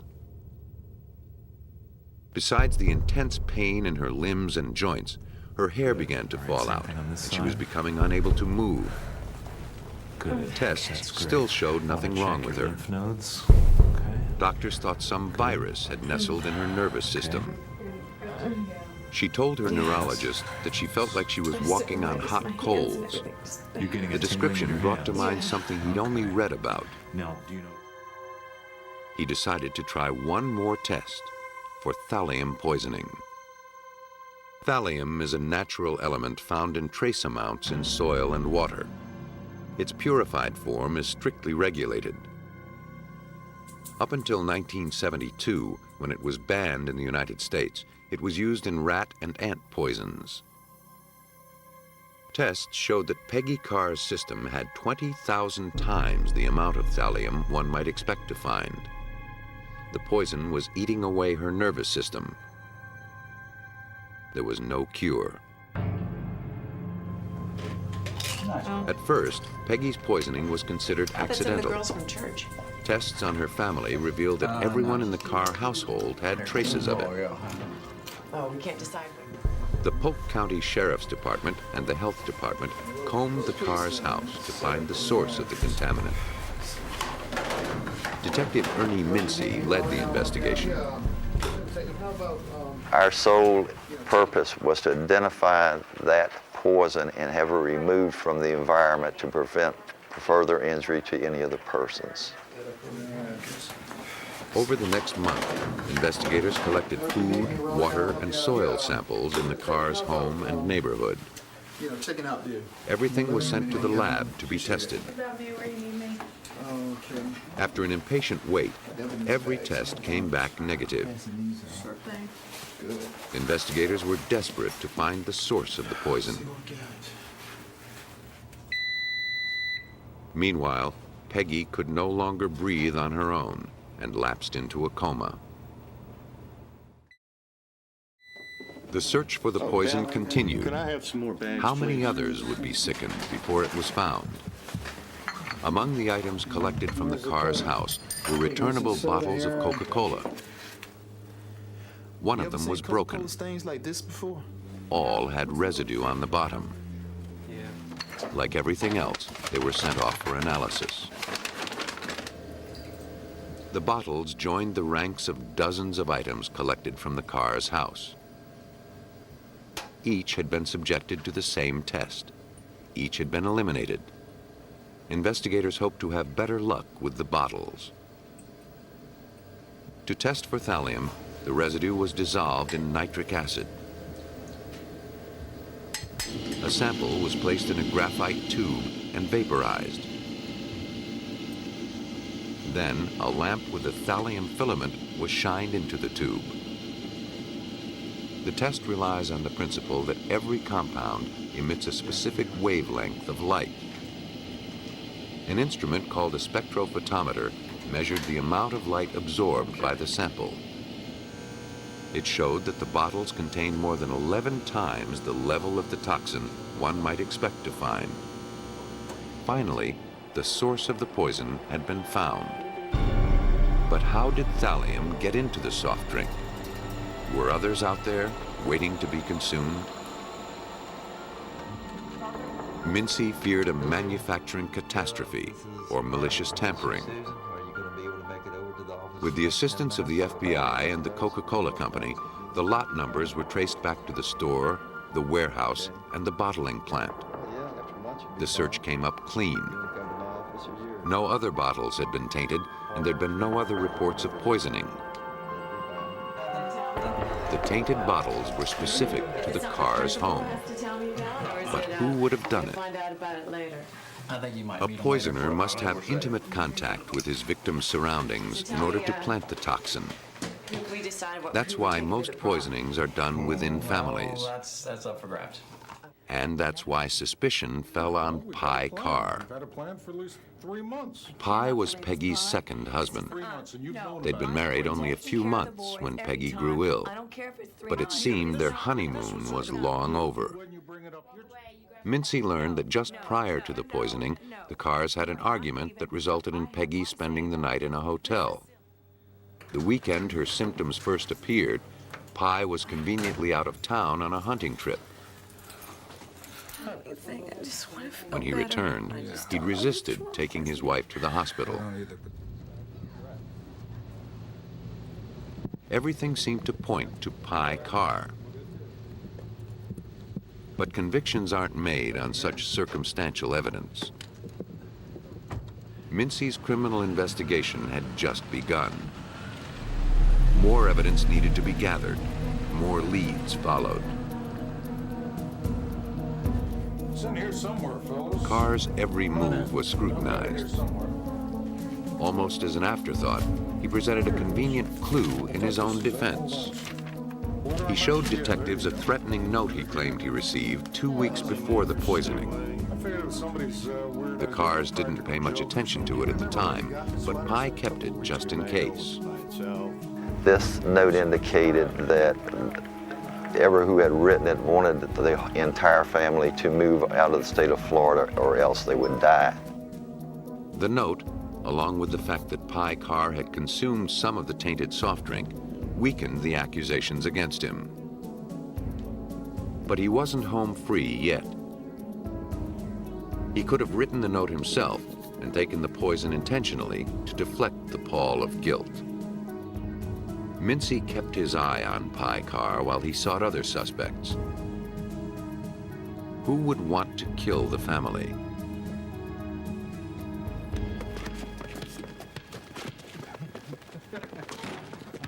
Mincy learned that the Carrs didn't get along with their neighbors, George Trepal and his wife Diana.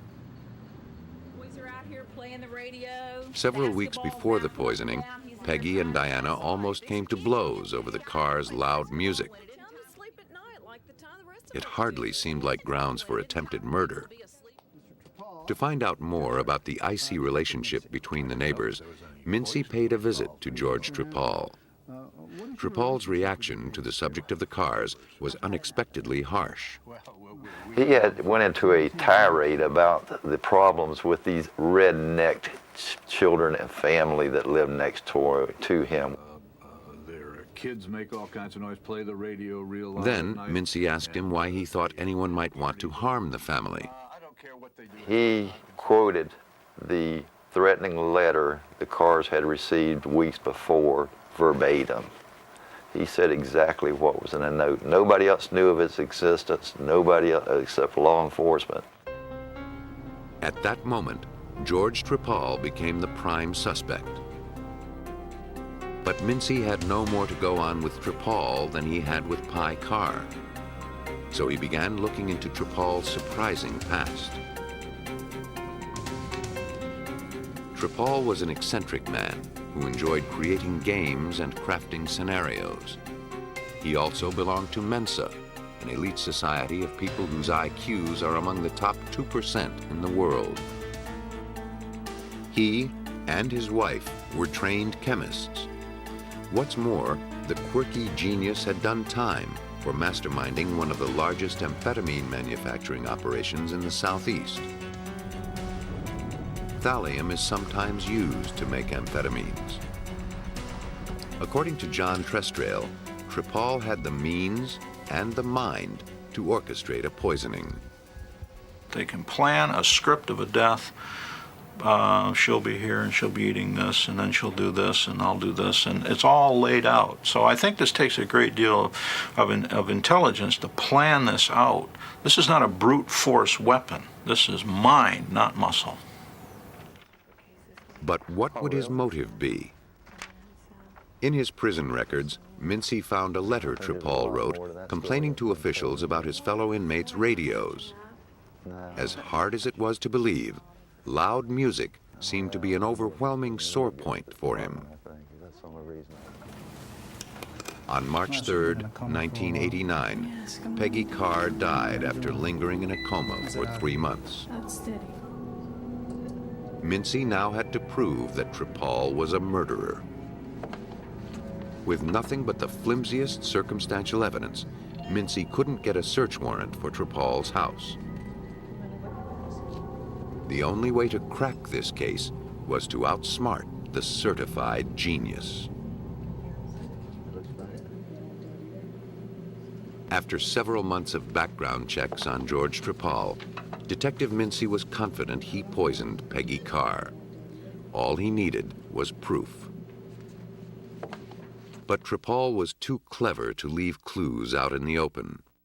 Mincy needed to get inside his house and get inside his head. To carry it off, he needed someone to befriend the alleged killer, win his confidence, and then betray it. For this deadly game, he counted on Special Agent Susan Gorick. She became Sherry Gwynn, a woman on the verge of divorce who counted on Tripal's shoulders to cry on. She met him at a party that he organized for Mensa members. Its theme was murder. I learned a lot about his personality and about his habits, about his associates. One of the things that I learned was that he did have a large ego. I did use my personality of Sherry to play off of that ego and to get him to talk more. And I used that to my advantage. The friendship blossomed slowly, forcing Gorick to maintain her Sherry Gwynn persona for a full year. All the while, she lived in fear that Tripal would see through her masquerade, putting her life in danger.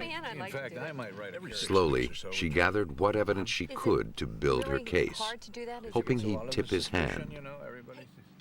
As the months went by, she didn't have much. I gained a multitude of small evidence, small statements that all put together was overwhelming. But if you looked at one small statement, it did not look like a lot of evidence.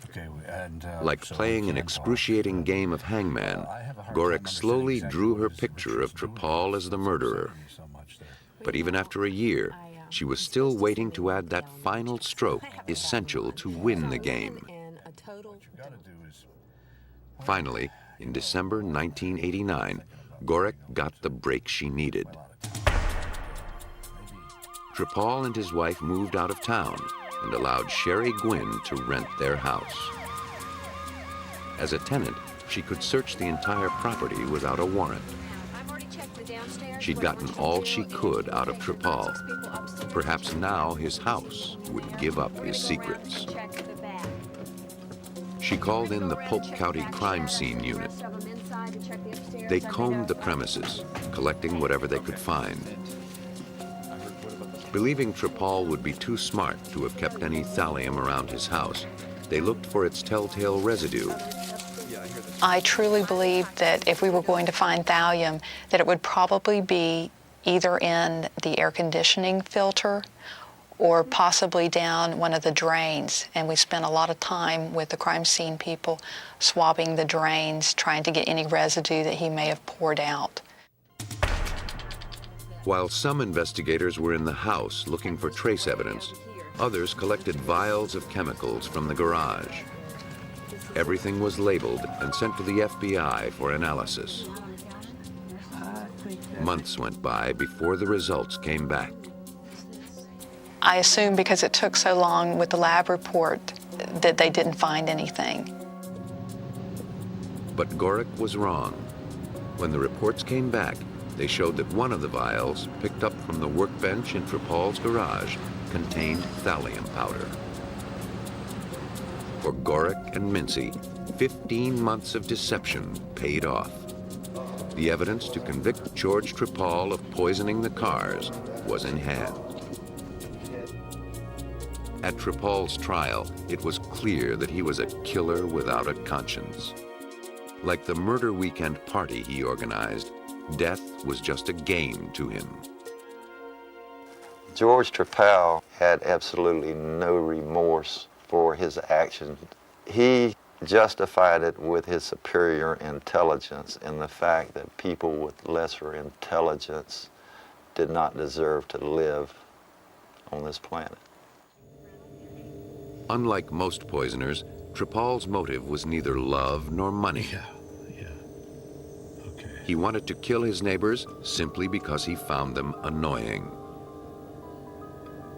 According to John Trestrail, the ego that led him to think so little of others ultimately led to his own demise.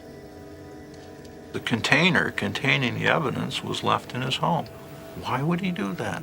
Here's a very intelligent man. Didn't he look down the road to say, I better get rid of this bottle?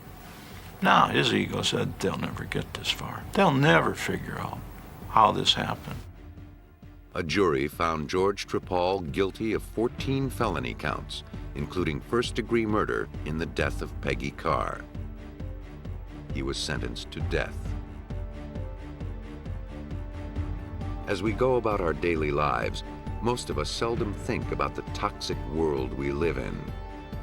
In the past, that lack of diligence provided the poisoner's greatest opportunity. But now, science is catching up. More than ever, unexplained deaths are viewed with suspicion. And in the lab, more of those suspicions are being justified.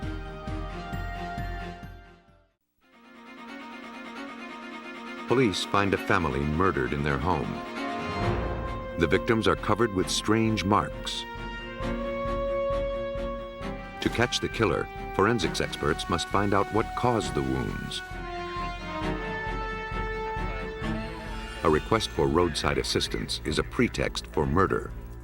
Can telltale marks on a car battery connect the killer to the crime? Police are on the trail of a psychopath. Investigators must rely on an ordinary screwdriver to stop him in his tracks. Like fingerprints, tool marks found at a crime scene can single out a murderer. More than one killer has tripped himself up on his own tools of death.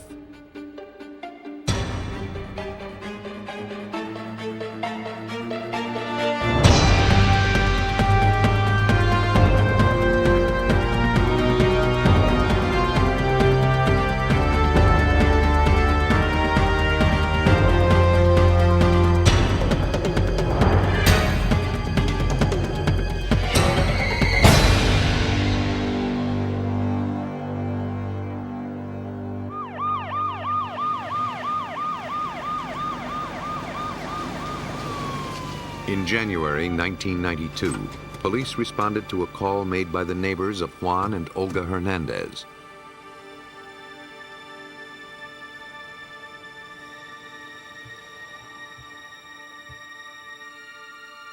They reported a violent commotion coming from their home.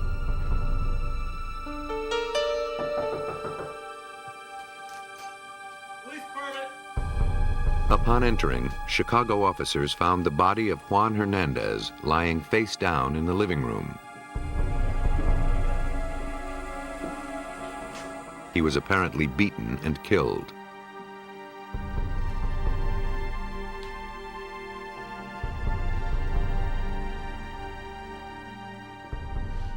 As they cautiously searched the house, police entered the nursery.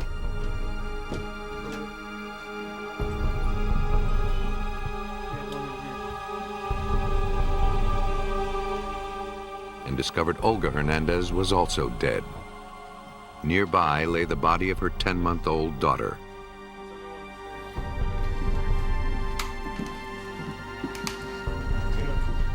The Hernandez home showed no signs of forced entry.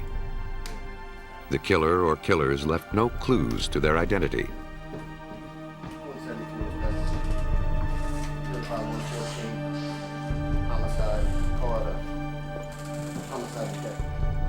The detectives on Chicago's homicide squad had seen a lot of horrible crimes. But nothing in their experience could have prepared them for what they witnessed that night. From the brutality of the murders, it looked as though the killer had come there with the sole purpose of killing this family. Detective Richard Zuley was one of the detectives on the scene. It was actually the worst beating I've ever seen. And initially, we couldn't tell whether or not it was just a beating or if there was a weapon, like a shotgun maybe involved, because there was just so much blood on the scene.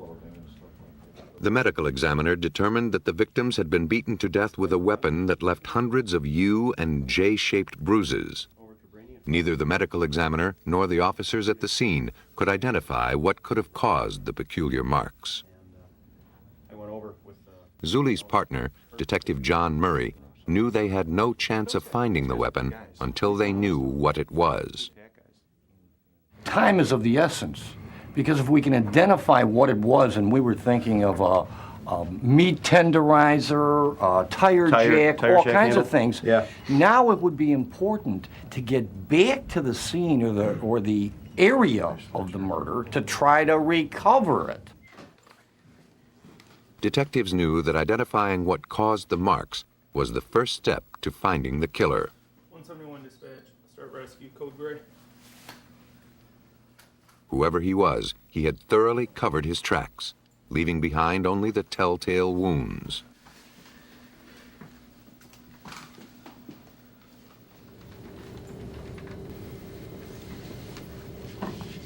Any tool leaves its mark on the object it manipulates.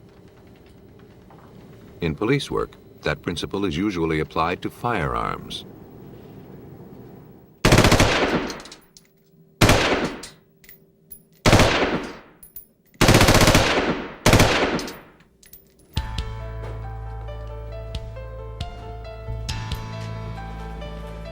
To see if a particular gun had been used in a crime, a ballistics expert test fires it.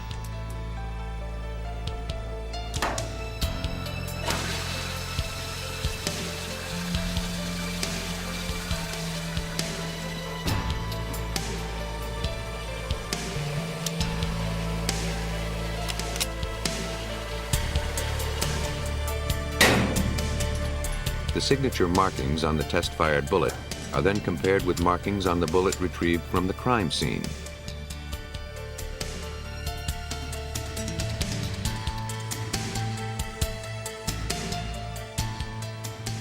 If the markings are the same, the case is made. When a tool is used in a beating death, the task is a similar one. By examining characteristics of a victim's wounds, experts can often prove that one tool and one tool only was the instrument of death.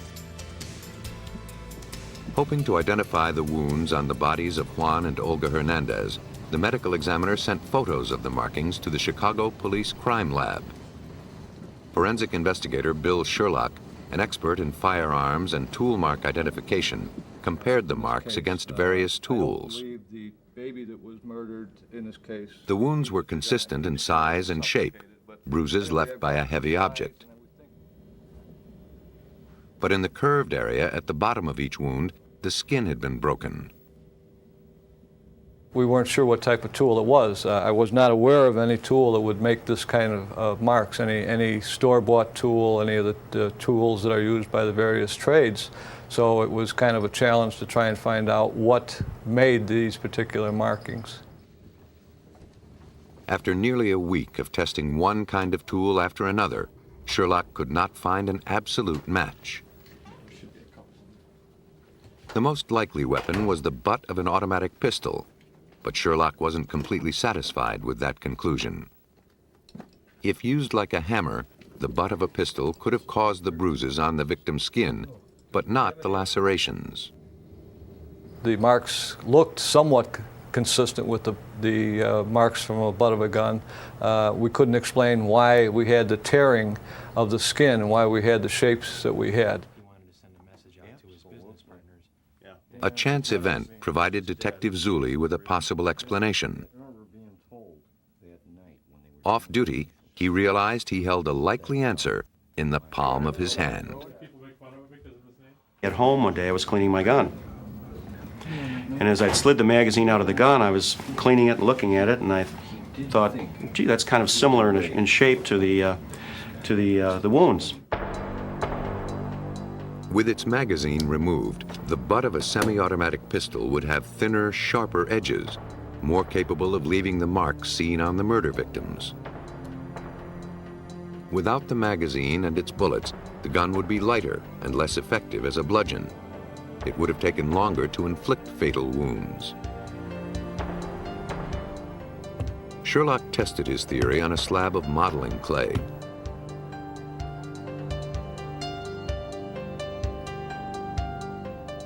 The butt of a medium caliber pistol produced marks of the same size and shape as the wounds on the victims.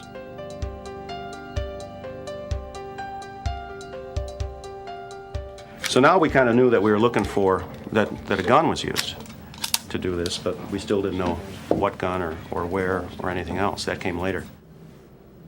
Forensics had identified the type of weapon used to commit the crimes, but could it be linked to a killer?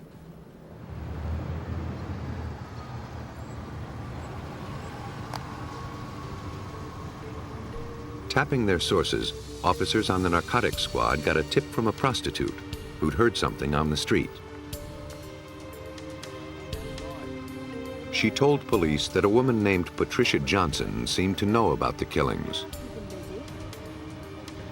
Her boyfriend was a known drug dealer, a Cuban named Reynaldo Travieso.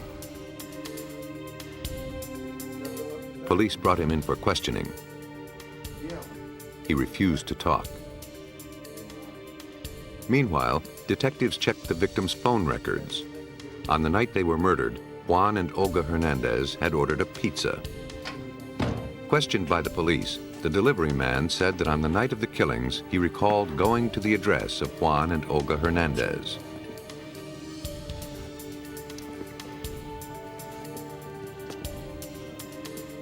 But when a woman answered the door, she told him she hadn't ordered a pizza. Police brought him to a lineup that included the suspect's girlfriend, Patricia Johnson. He recognized her as the woman who'd answered the door at the Hernandez home.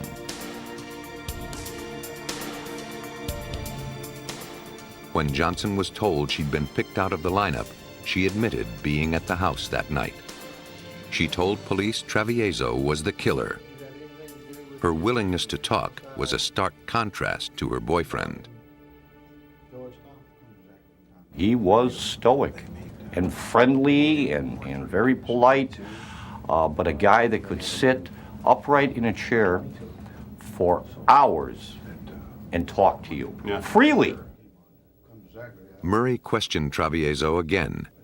Years of interviewing suspects have taught the detective to read subtle gestures that could reveal more than words alone. But Travieso wasn't playing. If you were conscious like we are very often on the body language, English, right. very, very, very important. This guy showed nothing, a real sociopath. But police were sure he knew something. A witness had ID'd his girlfriend who had turned on him, and he was named by an informant. As detectives turned up the pressure, Travieso decided to come clean. The story had begun 2 years earlier when he and Juan Hernandez came over from Cuba together. They planned to get rich dealing drugs. But that wasn't how it worked out, at least for Hernandez. Both were in the drug business. And as time went on, the murderer became quite a bit more successful in the drug trade than the victim. In their first year of business, Travieso had supplied Hernandez with 1 kilo of cocaine to sell. The street value was approximately $20,000. But the drugs disappeared and the money never materialized. Travieso demanded payment, but Hernandez held him off. A month later, Travieso decided to give Hernandez a second chance and gave him another kilo to sell. But that too disappeared. Travieso had trusted Hernandez, and his trust had been betrayed. Now it was time to collect. Patricia Johnson's statement confirmed that Travieso had used the butt of his gun to kill Juan and Olga. The confessions had come as a surprise, but the law demands more than a confession to ensure a conviction. At trial, the defense could argue that a confession was coerced, or the defendant could recant it. To make their case, police needed to provide corroborating evidence. They needed to find the weapon.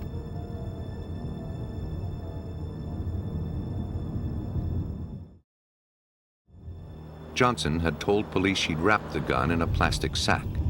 From a moving car, she'd tossed it off a bridge into the river.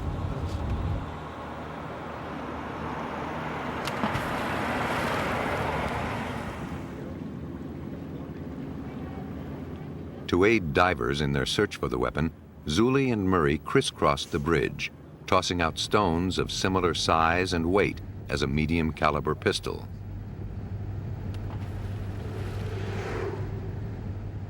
John and I spent a day driving across that bridge with rocks about the same size and weight of a medium caliber weapon. And we drove across, throwing them out of the squad car and into the river. And noting that they were all landing about the same distance from the bridge in about the same place. To coordinate their search, divers stretched polyester rope across the river, forming a grid.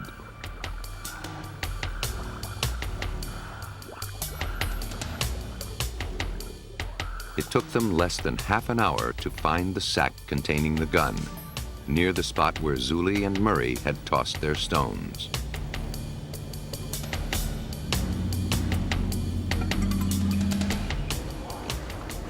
The weapon was a .32 caliber semi-automatic pistol. With its magazine removed, police believed it could have caused the unusual wounds on the victims' bodies. But to prove it beyond a reasonable doubt, the detectives needed harder evidence, evidence only a forensics expert could provide. Police divers in Chicago had found what they believed to be a murder weapon in a plastic bag. Cuban immigrant Juan Hernandez had taken drugs to sell on consignment, then never delivered the cash. Now, he, his wife, and his infant child were dead.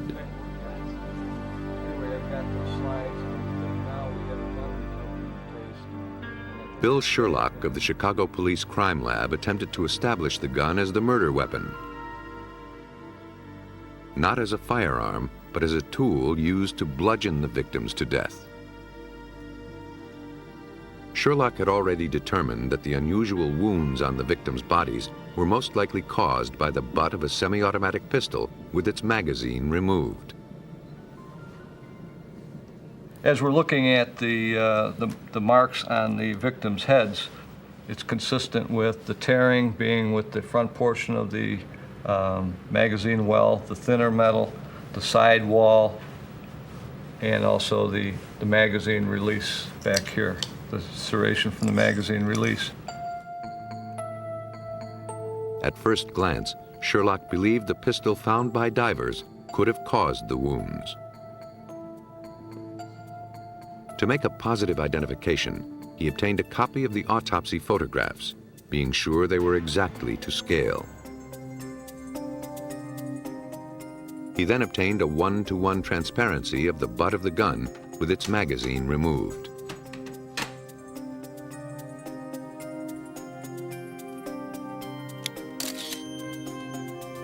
He placed the transparency over the life-size photograph of the wound. After closely comparing the gun's metal edges with the cuts on the victims, Sherlock felt he had a perfect match.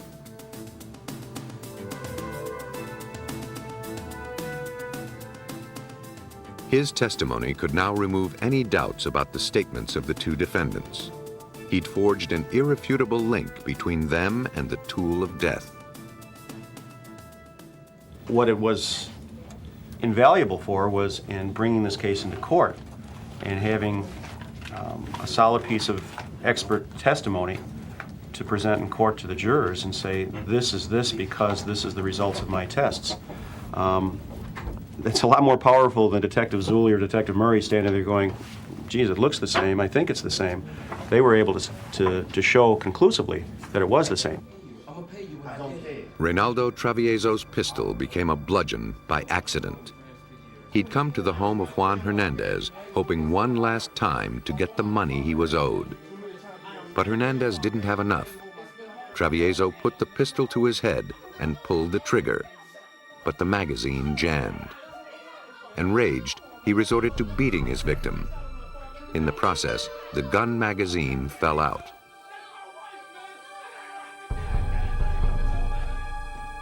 When the pizza man arrived, Travieso had already begun beating Juan Hernandez with the butt of his gun.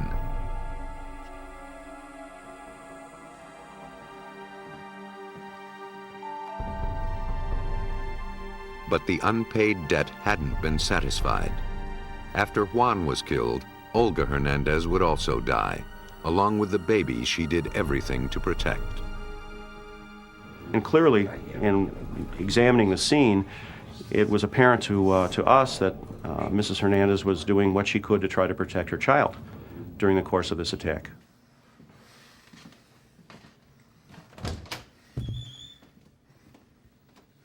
That involved a whole emotional thing that you have to deal with too on the scene. You know, when you recreate the scene and you're visualizing what happens, you're creating all this. So you can imagine the terror and the fear and everything else that was happening.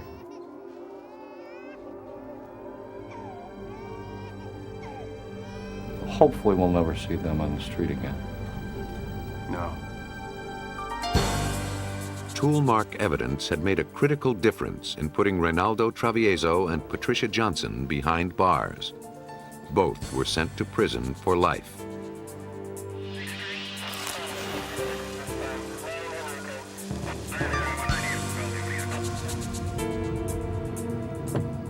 In Louisiana in 1984, police had to rely on more subtle tool mark evidence to crack a case of murder.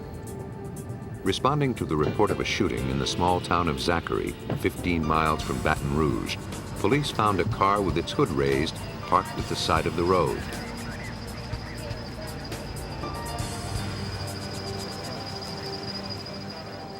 Nearby lay the body of George Thompson, shot at close range with a shotgun. No one witnessed the shooting, and the killer left no obvious clues. But battery cables dangling from the front of the victim's car gave police an idea of what had happened. One end of the cables was still attached to the victim's battery. Had he been the one who needed a boost, or had he stopped to help someone else?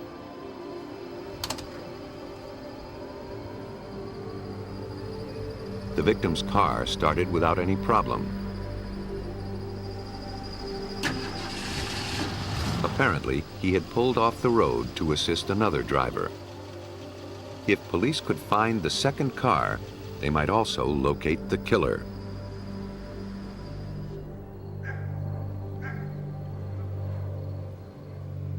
A Baton Rouge detective visited the wife of the victim. Good afternoon, ma'am. I'm Detective Tom Harris. I just have a couple of questions to ask about your husband. She had gone to church on the night of the murder.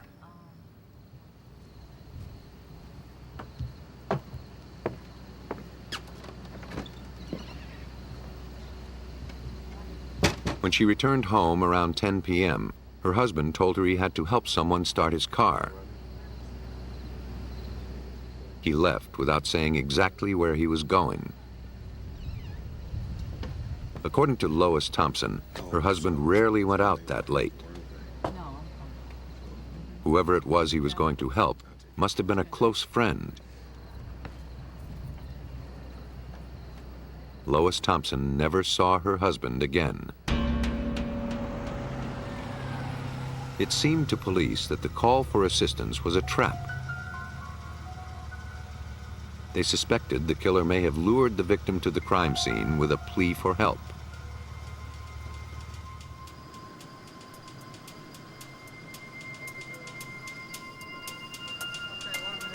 If so, the battery cables might bear the killer's fingerprints. They were sent for examination to forensic expert Pat Lane of the Louisiana Crime Lab. He placed the cables in a fuming chamber designed to make latent fingerprints visible.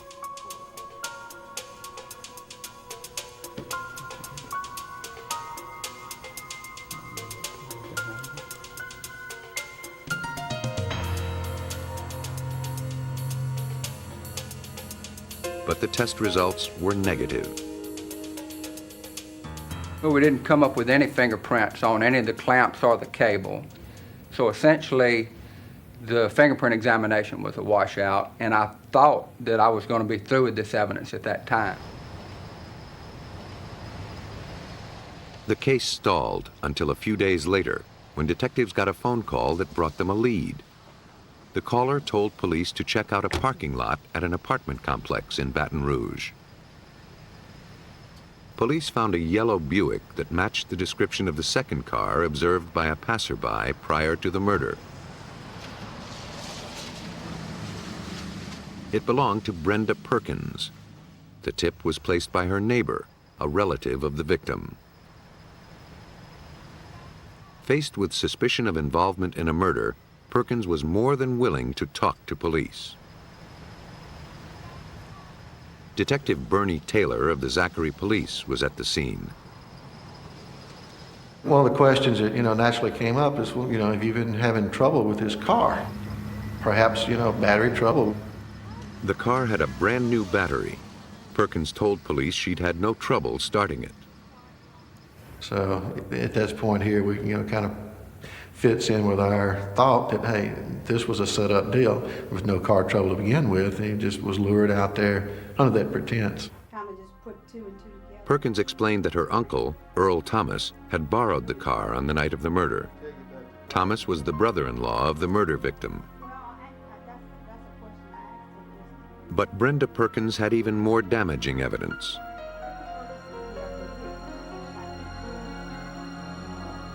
The day of the murder, she'd gone shopping with Earl Thomas. He'd made only one purchase, shotgun shells. Perkins asked him why he needed them. At first, he said for hunting. But with deer season several weeks away, she prodded him to tell her the truth. He said he planned to murder his brother-in-law, the victim, George Thompson.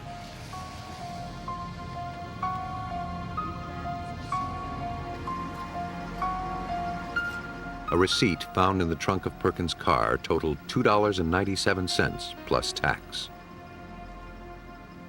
Brenda had noticed both the size and brand name of the shells her uncle had purchased.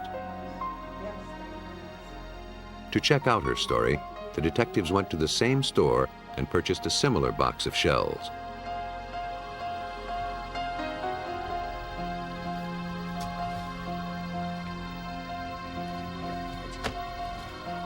The amount on the receipt was $2.97 plus tax. Exactly the same as the receipt found in the car. Lane also found Thomas's thumbprint on the shopping bag. The detectives now had circumstantial evidence that Earl Thomas was the killer, but they required something more solid.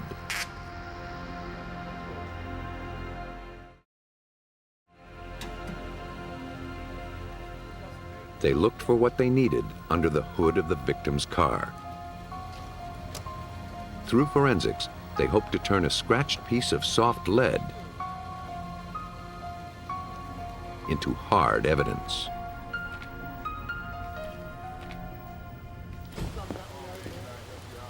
In the murder of George Thompson, Louisiana police were building their case against his brother-in-law, Earl Thomas. Had Thomas set a trap for Thompson, calling for help and then killing him? The case was missing one crucial element, a way to link Thomas to the crime scene.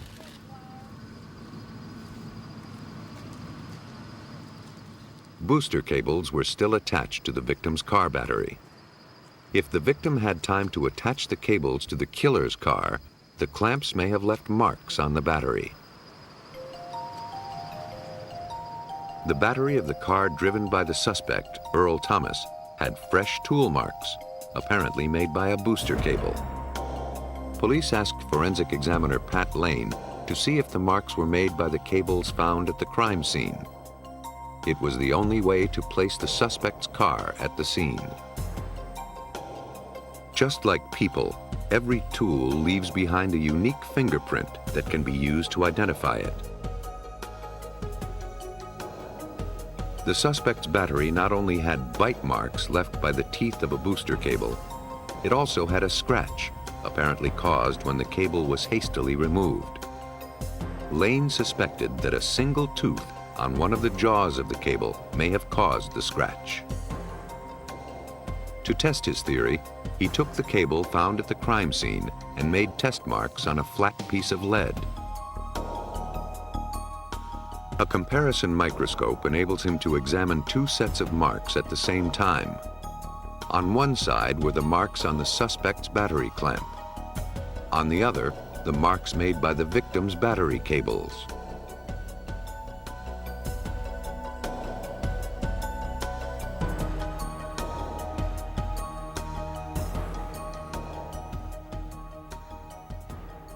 The ultimate determination in any tool mark examination is was this tool or this instrument responsible for making a particular mark?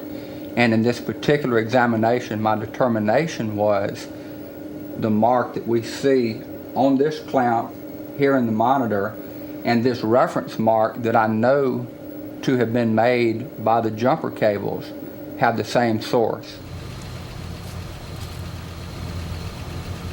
Tool mark evidence had placed the car driven by Earl Thomas at the scene of the crime. A warrant was issued for his arrest. But Thomas had gone to California. His address was unknown. Detectives traced all the calls he made to his sister in Baton Rouge to a public phone booth in East Los Angeles. Within days, he was picked up at the booth by Los Angeles police. They didn't have a hard time spotting him. He was a tall man, missing his left arm. Detective Bernie Taylor and his partner Charlie Clark had already pieced together how the killing occurred. The victim was married to Thomas's sister, but was being unfaithful. To uphold the family honor, Thomas decided to put a stop to his brother-in-law's philandering once and for all. He borrowed Perkins' car, then called the victim, pretending to need help. As the victim clamped a booster cable to the battery of Thomas's car, Thomas retrieved his shotgun.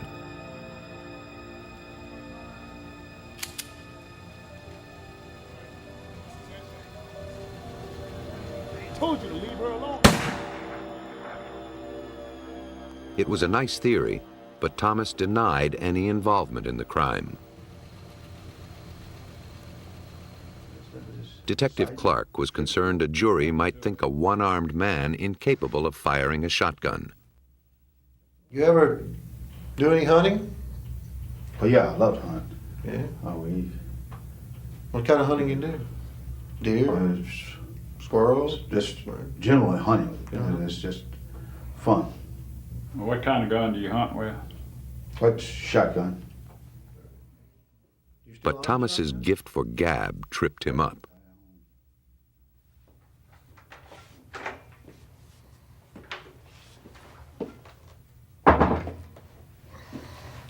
Well, what do you think? I think he's a con artist. Earl was a con artist. He rambled. If you ask him about the case, then he would start rambling on something else. And so we decided we knew that he did hunt. And so we started asking about his hunting. And so I asked him, well, Earl, how do you handle that shotgun when you only got one hand, you know? And Earl said, well, I just put this arm out like this and lay that shotgun on it here and steady it. And he said, no problem. Man, I told you to leave her alone, man. Don't do that to her, man. Earl Thomas successfully entrapped his brother-in-law with his scheme. But the hunter also unwittingly snared himself. The scratches from the clamp marked Thomas as the killer. This lead clamp, a $1.98 piece of lead, put a man in jail for 20 plus years. When Bernie Taylor brought this piece of evidence into the laboratory, I knew exactly what he wanted before he ever finished the request. And I told Bernie at that time, I said, Bernie, it's theoretically possible, but I have to tell you it's a long shot, but we'll give it our best shot.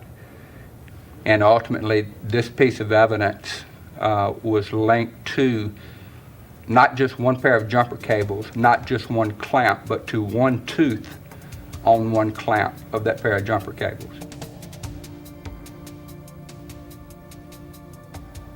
Let you get back in, get set. In the small town of Zachary, solid detective work turned a case of circumstantial evidence into a conviction based on forensic science.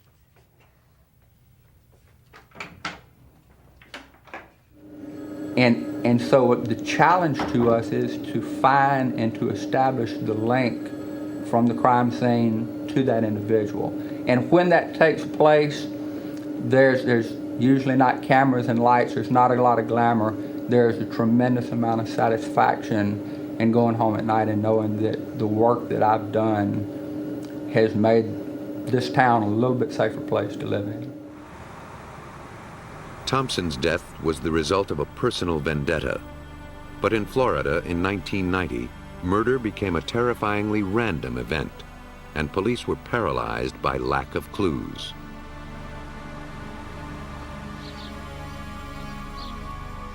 On August 26th, students were returning for the fall semester at the University of Florida in Gainesville.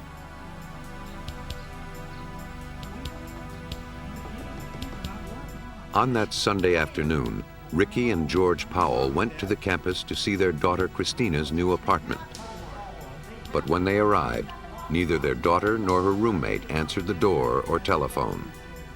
The parents asked the building manager to let them in, but the women had changed the lock. The manager didn't have a key. The Powells' concern grew with every hour their daughter was away. Fearing the worst, they contacted the police. A Gainesville police officer met them at the apartment. He then forced open the door. As he entered, he saw a dead woman posed on the couch. He blocked the parents from following him. He didn't want them to disturb the evidence, and he feared the killer might still be inside.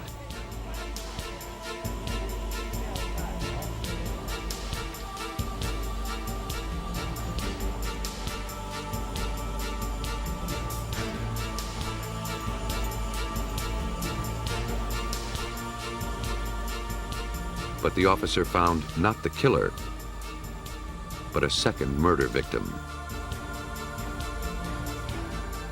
Both women had been raped, then stabbed.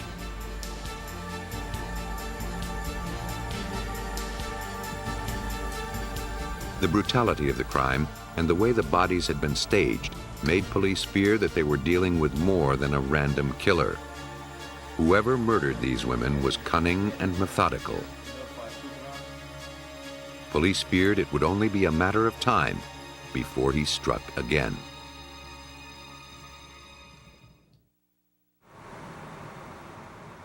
To help investigate the brutal double slaying, police throughout the county assisted the Gainesville police. Among them was Detective Sergeant LeGrand Hewitt of the Alachua County Sheriff's Office. And then the killer struck closer to home. About midnight, Sunday night, one of our records clerks at the Alachua County Sheriff's Office failed to show up for work. Her supervisor and co-workers got concerned about that and notified our watch commander.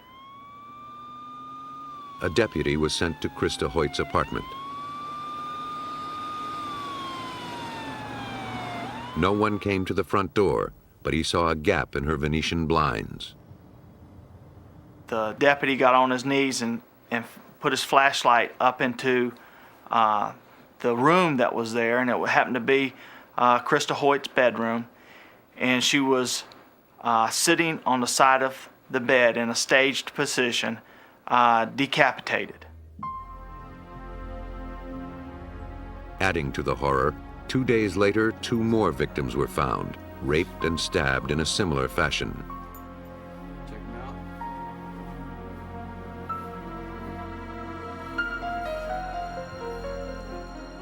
News of the killings electrified the University of Florida campus. It's currently 27 minutes past the top of the hour. Just a reminder for University of Florida students back for the new semester, make sure you stay safe, keep doors and windows locked. Call SNAP, the Student Nighttime Auxiliary Patrol, if you need an escort around campus. Police are increasing patrols in the southwest Gainesville area around student apartment complexes. Special Agent Ed Dix of the Florida Department of Law Enforcement recalls the mood in Gainesville at the time of the killings. The city of Gainesville sort of started feeling a sense of terror, and the university has some 40,000 students, of which probably 20,000 or more are females. Parents started coming to get their children. It wasn't enough that they call for a well-being check. They actually just started showing up. The kids were calling home saying, "I'm ready to go." to the point that the university was closed for a week. The police feared a ritual killer was on the loose.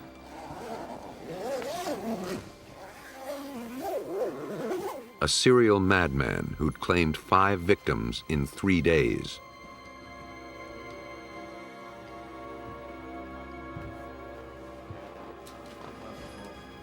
In each case, he forced his way past the locks on the doors. At the first location, he jimmied the lock of a wooden door. At the second and third locations, he'd removed the security pin from a sliding glass door. Special Agent Ed Dix believed the same tool had been used at the last 2 locations. The sliding glass door had been broken and pried and had left some marks in the aluminum. The police photographed the damaged areas around each of the sliding doors where the killer had gained entry. A section of the wooden door frame from the first location also was removed and sent to toolmark examiner David Warniment at the crime lab in Jacksonville. Experience told Warniment immediately what class of tool had been used to enter the victims' homes. And the question was what type of tool was used to make the damage in the door sections from the first crime scene. I looked at them and could tell the investigators initially that they were looking for a 5/16 inch screwdriver with a type of blade that has a serrated tip or a corrugated type of tip on it. Police removed the doors from the second and third crime scenes and sent them to the lab. They suspected the crimes were linked, but had no evidence to prove it. If they could match the tool marks found at the 3 crime scenes, they could prove the same person was responsible. A week later, 2 doors came into the laboratory. The door from the second crime scene and the door from the third crime scene. I looked at the doors and found that there was damage around the lock on the door from the second crime scene and also on the door jamb which came in with it. On the door from the third crime scene, there was also damage around the lock. And also I found that there was damage up around the security pin. There was a series of scratches in the security pin, around the security pin hole. And what I noticed was they were very typical, and they appeared to have been caused by trying to jimmy the door and remove the security pin and gain entry. Warniment made a silicone cast of the damage on each of the doors. The silicone is mixed with a hardening agent. When it sets, it forms a perfect impression. After studying the impressions from the 3 crime scenes, Warniment concluded that the killer used a screwdriver with a 5/16 inch serrated blade. Police now knew that they were dealing with one killer who used the same screwdriver to break into his victims' homes. If they could find the screwdriver, they would find the killer. Over the next 4 months, throughout Florida, if a suspect was arrested with a screwdriver on his person or in his car, the tool was sent to David Warniment. Examined under a microscope, even the blade of a brand new screwdriver leaves a striated mark that's totally unique. It becomes more distinctive over time, acquiring the nicks and scratches that come from use. But after examining dozens of screwdrivers, Warniment found nothing that matched the tool marks at the crime scene. Police had few leads and no immediate suspects. A killer was on the loose, and they feared that more women would die.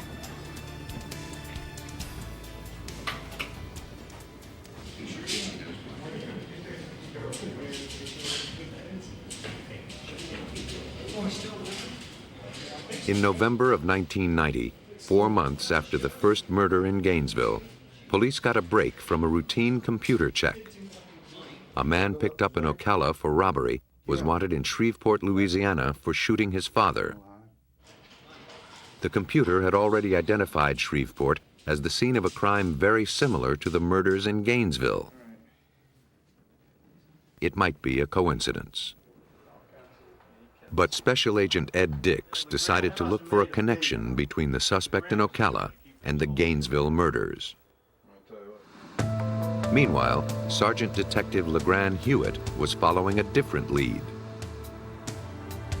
Months earlier, shortly after the murders, a bank in Gainesville had been robbed.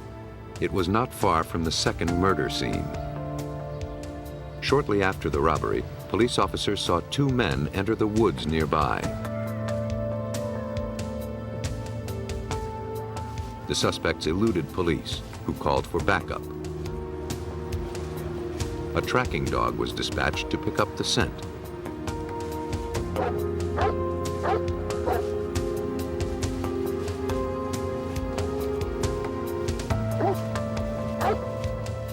It led police to a small makeshift campsite. There, they found a large number of dye-marked bills, apparently stolen in the bank robbery that day.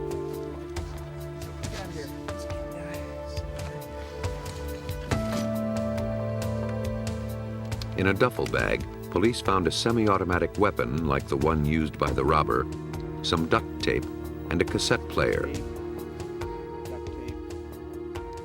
On the tape was what seemed to be a veiled message.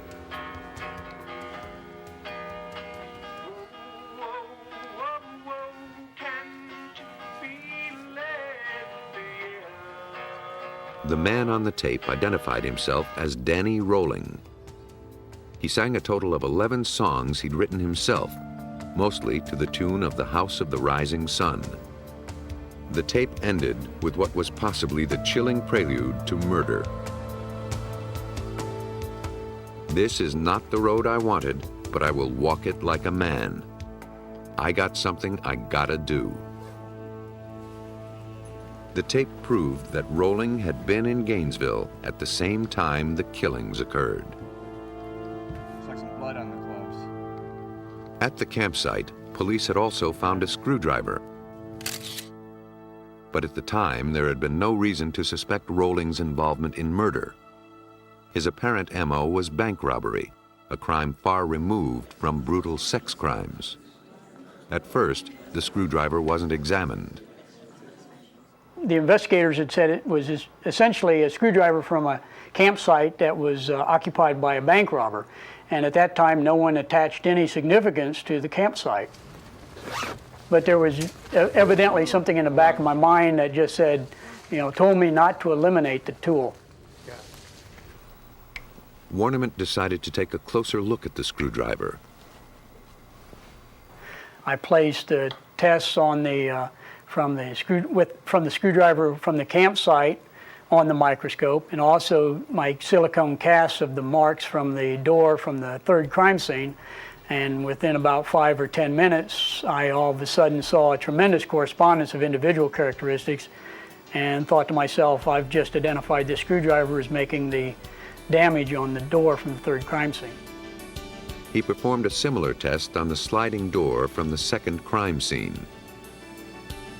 And again, compared them directly to the screwdriver blade in this case, and I was able to see enough correspondence to say that the screwdriver from the campsite caused the damage on the door and the door jamb from the second crime scene.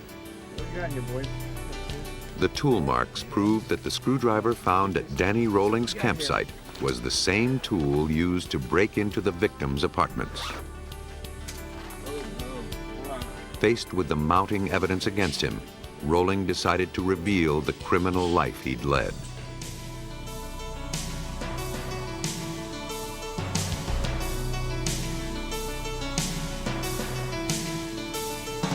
As a burglar, he developed a talent for breaking and entering houses while the occupants were asleep. His whole life, I suppose since he was a teenager, he had spent as a peeping Tom, and then as a burglar, then as a rapist, and he was an extremely good burglar. He seemed to enjoy breaking in with people in the house, the cat burglar scenario, and enjoyed being able to go in there and do whatever he wanted to do without waking anyone up. Like so many other serial killers, Rollings had begun as a peeping Tom, peering in women's windows in the dark. Then he became a cat burglar and progressed to murder. His break-in tool of choice was a screwdriver with a serrated blade 5/16 of an inch wide. He was proud of his ability to open any door without a sound. From there, it was apparently one short step to rape, then murder, culminating on the night of August 26, 1990. He said as he was peeping in the windows, he saw a girl changing clothes or just come from the shower, which turned out to be Tracy Paulus. And he said when he saw her, he knew that she was the one, his choice for the evening. The knife Rolling used to kill his victims was never recovered. Instead, police had found a much more valuable tool. Rolling had left 27 scratch marks on the doors at the crime scenes. It was more than enough to prove his guilt. It is further ordered and adjudged that the defendant, Danny Harold Rawling, is hereby sentenced to death. The defendant is hereby committed to the Department of Corrections of the state of Florida for execution of this sentence as provided by law. May God have mercy on his soul. Done and ordered this 20th day of April, 1994. Tool mark identification is perhaps the simplest weapon in the Crime Stopper's arsenal. Requiring little more than a visual comparison.